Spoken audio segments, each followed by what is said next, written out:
Hello friends, welcome to Kanamadi IAS and KAS YouTube channel. ಇವತ್ತು July 1 ಭಾರತೀಯರಿಗೆಲ್ಲ ಬಹಳಷ್ಟು important ಆದಂಥ ದಿನ. ಯಾಕಂದರೆ ಭಾರತದಲ್ಲಿ 163 ವರ್ಷಗಳ ಹಿಂದಿನ ಬ್ರಿಟಿಷರ ಕಾನೂನುಗಳನ್ನು ತೆಗೆದುಹಾಕಿ ಹೊಸ ಕಾನೂನುಗಳನ್ನು ಜಾರಿಗೆ ತರ್ತಾ ಇರುವಂಥ ಒಂದು ಸುವಿದಿನ. ಸೊ ಐ ಹೋಪ್ ಯಾರ್ಯಾರು KAS ಎಕ್ಸಾಮ್ಗೆ ಪ್ರಿಪೇರ್ ಆಗ್ತಿದ್ದೀರಾ, ಪರ್ಟಿಕ್ಯುಲರ್ಲಿ ಯಾರ್ಯಾರು PSI ಎಕ್ಸಾಮ್ಗೆ ಪ್ರಿಪೇರ್ ಆಗ್ತಿದ್ದೀರಾ, ಈ ಒಂದು ಟಾಪಿಕ್ ನಿಮಗೆ ಪ್ರಬಂಧಕ್ಕೆ ತುಂಬಾ ಹಾಟ್ ಟಾಪಿಕ್ ಆಗಿದೆ. ಆಮೇಲೆ ಇದರ ಮೇಲೆ ನೀವು ಡೀಟೇಲ್ ಆಗಿ ಪ್ರಬಂಧವನ್ನು ಪ್ರಿಪೇರ್ ಮಾಡಲೇಬೇಕು ಫ್ರೆಂಡ್ಸ್. ಮೋರ್ ದೆನ್ ಪ್ರಬಂಧ ನೋಡಿ, ನಿಮ್ಮ ಲೈಫ್ಗೆ ಈ ಒಂದು ಪ್ರಬಂಧ ತುಂಬಾ ಇಂಪಾರ್ಟೆಂಟ್ ಆಗಿದೆ. ಯಾಕಂದರೆ ನಿಮಗೆ ಈಗ ಎಷ್ಟು ವಯಸ್ಸಿದ್ದಾವೆ, ರೆಸ್ಟ್ ಆಫ್ ಯುವರ್ ಲೈಫ್ ಎಷ್ಟೇ ವರ್ಷ ನೀವು ಸರ್ಕಾರದೊಳಗೆ ಜಾಬ್ ಮಾಡ್ತೀರಾ ಅಥವಾ ಈ ದೇಶದೊಳಗೆ ಜೀವನ ಮಾಡ್ತೀರಾ ಅಂದರೆ ಈ ಕಾನೂನುಗಳ ಬಗ್ಗೆ ತಿಳಿದುಕೊಳ್ಳುವಂಥ ಅವಶ್ಯಕತೆ ತುಂಬಾ ಇದೆ ಫ್ರೆಂಡ್ಸ್. ಓಕೆ, ಸೊ ಅವೇರ್ನೆಸ್ಗೋಸ್ಕರನೂ ಕೂಡ ಇಂಪಾರ್ಟೆಂಟ್, ಎಕ್ಸಾಮ್ಗೂ ಕೂಡ ಈ ಒಂದು ಟಾಪಿಕ್ ತುಂಬಾ ಇಂಪಾರ್ಟೆಂಟ್. ಅದ್ರ ಜೊತೆಗೆ ನಾಳೆ ನೀವು PSI ಆಗಿ ಅಪಾಯಿಂಟ್ ಆದರೆ ಅಥವಾ ಪೊಲೀಸ್ ಕಾನ್ಸ್ಟೇಬಲ್ ಆಗಿ ಅಪಾಯಿಂಟ್ ಆದರೆ ಅಥವಾ KAS ಅಲ್ಲಿ DYSP ಆಗಿ ಅಪಾಯಿಂಟ್ ಆದರೆ ಜೀವನ ಪೂರ್ತಿ ಇದೇ ಕಾನೂನುಗಳನ್ನೇ ಅಪ್ಲೈ ಮಾಡಬೇಕು. ಇದೇ ಕಾನೂನುಗಳ ಅಡಿಯಲ್ಲಿ ಸಾಮಾನ್ಯ ಜನರಿಗೆ ನೀವು ನ್ಯಾಯವನ್ನು ಕೊಡಿಸಬೇಕಾಗತ್ತೆ. ಆದ್ದರಿಂದ ಈ ಕಾನೂನು ತುಂಬಾ ಇಂಪಾರ್ಟೆಂಟ್ ಫ್ರೆಂಡ್ಸ್. ಒಂದು ಎಕ್ಸಾಮ್ ಪರ್ಸ್ಪೆಕ್ಟಿವಿಂದ ಇಂಪಾರ್ಟೆಂಟು, ಎರಡನೇದು ಜೀವನಕ್ಕೂ ತುಂಬ ಇಂಪಾರ್ಟೆಂಟ್. ಸೊ ಈ ವಿಡಿಯೋನ ನೀವು ನೋಡೋದ್ರೊಂದಿಗೆ ಯಾರ್ಯಾರ ಜೊತೆಗೆ ಸ್ಪ್ರೆಡ್ ಮಾಡೋಕ್ಕಾಗುತ್ತೋ ಅವರೆಲ್ಲರಿಗೂ ಕೂಡ ಈ ಒಂದು ವಿಡಿಯೋನ ಹಂಚಿ ಫ್ರೆಂಡ್ಸ್. ಬಿಕಾಸ್ ಎಲ್ಲರಿಗೂ ಕೂಡ ಈ ಕಾನೂನುಗಳ ಬಗ್ಗೆ ಅರಿವಿರಬೇಕು. 163 ವರ್ಷಗಳ ಹಿಂದೆ ಬ್ರಿಟಿಷರು ಮಾಡಿರುವಂಥ ಕಾನೂನುಗಳನ್ನು ಫೈನಲಿ ಇವತ್ತು ರಿಪ್ಲೇಸ್ ಮಾಡುವಂಥ ಒಂದು ಸಂದರ್ಭ ಬಂದಿದೆ. ಸೊ ಆದ್ದರಿಂದ ಭಾರತೀಯರಾದಂಥ ನಮಗೆಲ್ಲ ತುಂಬಾ ಖುಷಿಯ ವಿಚಾರ ಕೂಡ ಆಗಿದೆ ಫ್ರೆಂಡ್ಸ್. ಯಾಕಂದರೆ ನೋಡಿ, ಇವತ್ತು ಕ್ರೈಮ್ ನೇಚರ್ ಬದಲಾಗಿದೆ. ಓಕೆ, ಇವು ಏನು ಪ್ರಕರಣಗಳಾಗ್ತಿವೆ, ಸೊ ಆ ಪ್ರಕರಣಗಳ ಒಂದು ಲಕ್ಷಣಗಳು ಬದಲಾಗಿವೆ, ಆದರೆ ಕಾನೂನುಗಳು ಬದಲಾಗಿಲ್ಲ. ಇವತ್ತು ಸೈಬರ್ ಕ್ರೈಮ್ಗಳು ಹೆಚ್ಚಿಗೆ ಆಗ್ತಿದ್ದಾವೆ. ಆ ಸೈಬರ್ ಕ್ರೈಮ್ಗೆ ಯಾವ ಸೆಕ್ಷನ್ ಅಡಿಯಲ್ಲಿ ಯಾವ ಶಿಕ್ಷೆಯನ್ನು ನೀಡಬೇಕು ಅಂತ ಹಳೆಯ ಕಾನೂನಲ್ಲಿ ಬರೆದಿಲ್ಲ. ಯಾಕಂದರೆ ಹಳೆಯ ಕಾನೂನುಗಳನ್ನು ಮಾಡುವಂಥ ಸಂದರ್ಭದಲ್ಲಿ ಟೆಕ್ನಾಲಜಿ ಇಷ್ಟೊಂದು ಡೆವಲಪ್ ಆಗಿರಲಿಲ್ಲ ಫ್ರೆಂಡ್ಸ್. ಸೊ ಹೀಗೆ ನಾನು ಈ ಒಂದು ವಿಷಯವನ್ನು ಇವನ್ KAS ಆಗಿರ್ಬೋದು ಅಥವಾ PSI ಪರೀಕ್ಷೆಯಲ್ಲಿ ಎಸ್ಸೆಗೆ ಕೇಳಿದರೆ, ಪ್ರಬಂಧಕ್ಕೆ ಕೇಳಿದರೆ ಯಾವ ಥರ ಉತ್ತರವನ್ನು ಬರಿಬೋದು. ಇನ್ ಜನರಲ್ ಆಗಿ ಡೆಫಿನೆಟ್ಲಿ ಅಪ್ಕಮಿಂಗ್ ಎಲ್ಲ ಸರ್ಕಾರಿ ಒಂದು ಹುದ್ದೆಗಳಲ್ಲಿ ಇದರ ಕುರಿತಾದಂಥ ಪ್ರಶ್ನೆಗಳು ಇದ್ದೇ ಇರ್ತವೆ. ರೀಸೆಂಟ್ಲಿ ಇವನ್ ಪೊಲೀಸ್ ಕಾನ್ಸ್ಟೇಬಲ್ ಪರೀಕ್ಷೆಗಳಲ್ಲೂ ಕೂಡ ಇದರ ಮೇಲೆ ಪ್ರಶ್ನೆಯನ್ನು ಕೇಳಿದ್ದಾರೆ ಆಲ್ರೆಡಿ, ಮುಂದೆ ಕೂಡ ಕೇಳ್ಬೋದು ಫ್ರೆಂಡ್ಸ್. ಸೊ ಇದನ್ನು ಪೂರ್ತಿ ಡೀಟೇಲ್ ಆಗಿ ನಾನು ನಿಮಗೆ ಹೇಳ್ತೀನಿ. ಇದನ್ನು ತುಂಬ ಲಕ್ಷ ಕೊಟ್ಟು ಕೇಳಿ. ಸೊ ನಿಮಗೆ ಡೆಫಿನೆಟ್ಲಿ ಎಕ್ಸಾಮ್ಗೆ ಮತ್ತು ಲೈಫ್ಗೆ ಕೂಡ ಉಪಯೋಗ ಆಗುತ್ತೆ ಫ್ರೆಂಡ್ಸ್. ಪೂರ್ತಿ ಬೇಸಿಕ್ಕಿಂದ ಇದನ್ನು ನಾನು ನಿಮಗೆ ಹೇಳ್ಕೊಡ್ತೀನಿ. ಏನೇನು ಬದಲಾವಣೆ ಮಾಡಿದರೆ, ಮೇಜರ್ ಚೇಂಜಸ್ಗಳು ಏನು ಅನ್ನೋದನ್ನು ಕೂಡ ನಾನು ನಿಮಗೆ ಹೇಳ್ತೀನಿ ಫ್ರೆಂಡ್ಸ್. Okay, let's begin. ನೋಡಿ, ಇದನ್ನು ಸ್ಟಾರ್ಟ್ ಮಾಡೋಕ್ಕಿಂತ ಮುಂಚೆ I want to tell you something. ನೋಡಿ, ಇಂಥ ಒಂದು ಕಾನೂನುಗಳ ಬಗ್ಗೆ ಕೂಡ ಆಲ್ರೆಡಿ 545 PSI ಎಕ್ಸಾಮಲ್ಲಿ ಅಪರಾಧಗಳನ್ನು ತಡೆಗಟ್ಟುವಲ್ಲಿ ಸರ್ಕಾರ ಮತ್ತು ನಾಗರಿಕರ ಪಾತ್ರ ಏನು ಅಂತ ಹೇಳ್ಬಿಟ್ಟು ಪ್ರಬಂಧವನ್ನು ಕೇಳಿದ್ದಾರೆ. ಮತ್ತೆ ಕೂಡ ಹೊಸ ಕಾನೂನುಗಳಾದಂಥ ಹೊಸ ಬದಲಾವಣೆ ಅಂತ ಕೇಳ್ಬೋದು, ಅಥವಾ ಹೊಸ ಕಾನೂನುಗಳನ್ನು ಬದಲಾವಣೆ ತರಲಿಕ್ಕೆ ಕಾರಣಗಳೇನು ಅಂತಲೂ ಕೂಡ ಕೇಳ್ಬೋದು. ಸೊ ಇಂಥ ಎಲ್ಲ ವಿಷಯಗಳನ್ನು ಕರೆಂಟ್ ಅಫೇರ್ಸ್ ಯಾವ್ಯಾವ ಪ್ರಬಂಧಗಳಿದಾವೋ, ಪ್ರಬಂಧದ ವಿಷಯ ಇದಾವೋ ಅಂಥ ಪ್ರಬಂಧದ ವಿಷಯಗಳನ್ನು ಇನ್ಕ್ಲೂಡ್ ಮಾಡಿ 50 ಪ್ರಬಂಧಗಳ ಒಂದು ಪುಸ್ತಕವನ್ನು ರಿಲೀಸ್ ಮಾಡಿದ್ದೀವಿ. ಈ ಪುಸ್ತಕವನ್ನು ತೆಗೆದುಕೊಳ್ಳೋದನ್ನು ಮರಿಬೇಡಿ. ಇನ್ನೂ PSI ಎಕ್ಸಾಮ್ ಮತ್ತು KAS ಎಕ್ಸಾಮ್, ಸೊ ಇದಕ್ಕೂ ನಿಮಗೆ ಇನ್ನೂ ಟೈಮ್ ಇರಿಲ್ಲ, ಇನ್ನೂ ಸಮಯ ಇದೆ. ಅದಕ್ಕೇ ಈ ಪುಸ್ತಕವನ್ನು ಈಗಲೇ ರಿಲೀಸ್ ಮಾಡ್ತಾ ಇದ್ದೀವಿ. ಯಾಕಂದರೆ ನಿಮಗೆ 2-3 ತಿಂಗಳಲ್ಲಿ ಈ 50 ಪ್ರಬಂಧಗಳನ್ನು ಸರಿಯಾಗಿ ಕೂತು ಒಂದು ಕಡೆ ಪ್ರಿಪೇರ್ ಮಾಡಿದರೆ ಸಾಕು. ಇವು ನಿಮಗೆ ಯಾವ ಥರ ಅಂದರೆ ಕರೆಂಟ್ ಅಫೇರ್ಸ್ ಎಸ್ಸೇನೂ ಇದ್ದಾವೆ, ಬೇಸಿಕ್ ಎಸ್ಸೇನೂ ಇದ್ದಾವೆ. ಇದ್ರ ಜೊತೆಗೆ ನೈತಿಕತೆ ಇರುವಂಥ ಪ್ರಬಂಧಗಳಿರುವಂಥ ಒಂದೇ ಒಂದು ಪುಸ್ತಕ ಅಂದರೆ ಅದು ಕನಮಡಿ ಈ ಪ್ರಬಂಧ ಪುಸ್ತಕ ಆಗಿದೆ ಫ್ರೆಂಡ್ಸ್. ಹೀಗಾಗಿ ಎಲ್ಲರಿಗೂ ಕೂಡ ಹೇಳಿ ನೋಡಿ, 5ನೇ ಪ್ರಬಂಧನೇ ಇದೇ ಇದೆ, ಭಾರತದಲ್ಲಿ ಕ್ರಿಮಿನಲ್ ಕಾನೂನುಗಳ ಸುಧಾರಣೆಗಳು. ಇದೇ ಸುಧಾರಣೆಗಳನ್ನು ಕುರಿತೇ ನಾನಿವತ್ತು ನಿಮಗೆ ಪ್ರಬಂಧವನ್ನು ಹೇಳ್ಕೊಡ್ಲಿಕ್ಕೆ ಬಂದಿದ್ದೀನಿ. ಆಲ್ರೆಡಿ ಇದು ಇದೆ ಫ್ರೆಂಡ್ಸ್. ಎಲ್ಲ ಟಾಪಿಕ್ಗಳನ್ನು ಕೂಡ ನಾವು ಕವರ್ ಮಾಡಿದ್ದೀವಿ.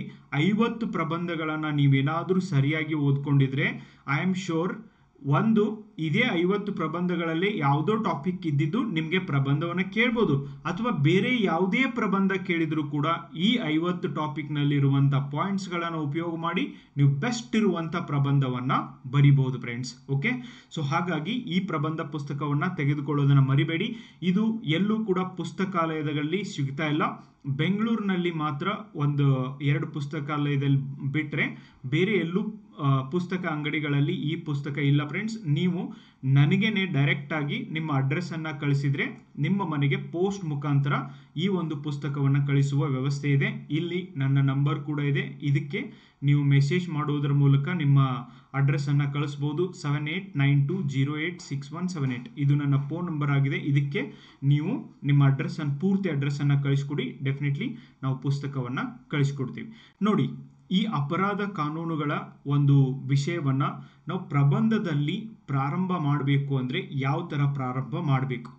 ಸೊ ವೆರಿ ಸಿಂಪಲ್ ಪ್ರಶ್ನೆಗಳನ್ನು ಕೇಳ್ತಾ ನಾನು ಯಾವ ಥರ ನಿಮ್ಮನ್ನು ಒಂದು ವಿಷಯವನ್ನು ಯಾವ ಥರ ಪ್ರಬಂಧಕ್ಕೆ ಮಾಡಬೇಕು ಅಂತ ಕೂಡ ನಾನು ಹೇಳ್ತೀನಿ ನೋಡಿ ಫ್ರೆಂಡ್ಸ್. ಓಕೆ, ಸೊ ಇಂಟ್ರೊಡಕ್ಷನಲ್ಲಿ ನೋಡಿ IPC CRPC ಇವೇನಿದ್ದು ಇವುಗಳನ್ನು ಬದಲಾವಣೆ ಮಾಡಲಾಗಿದೆ.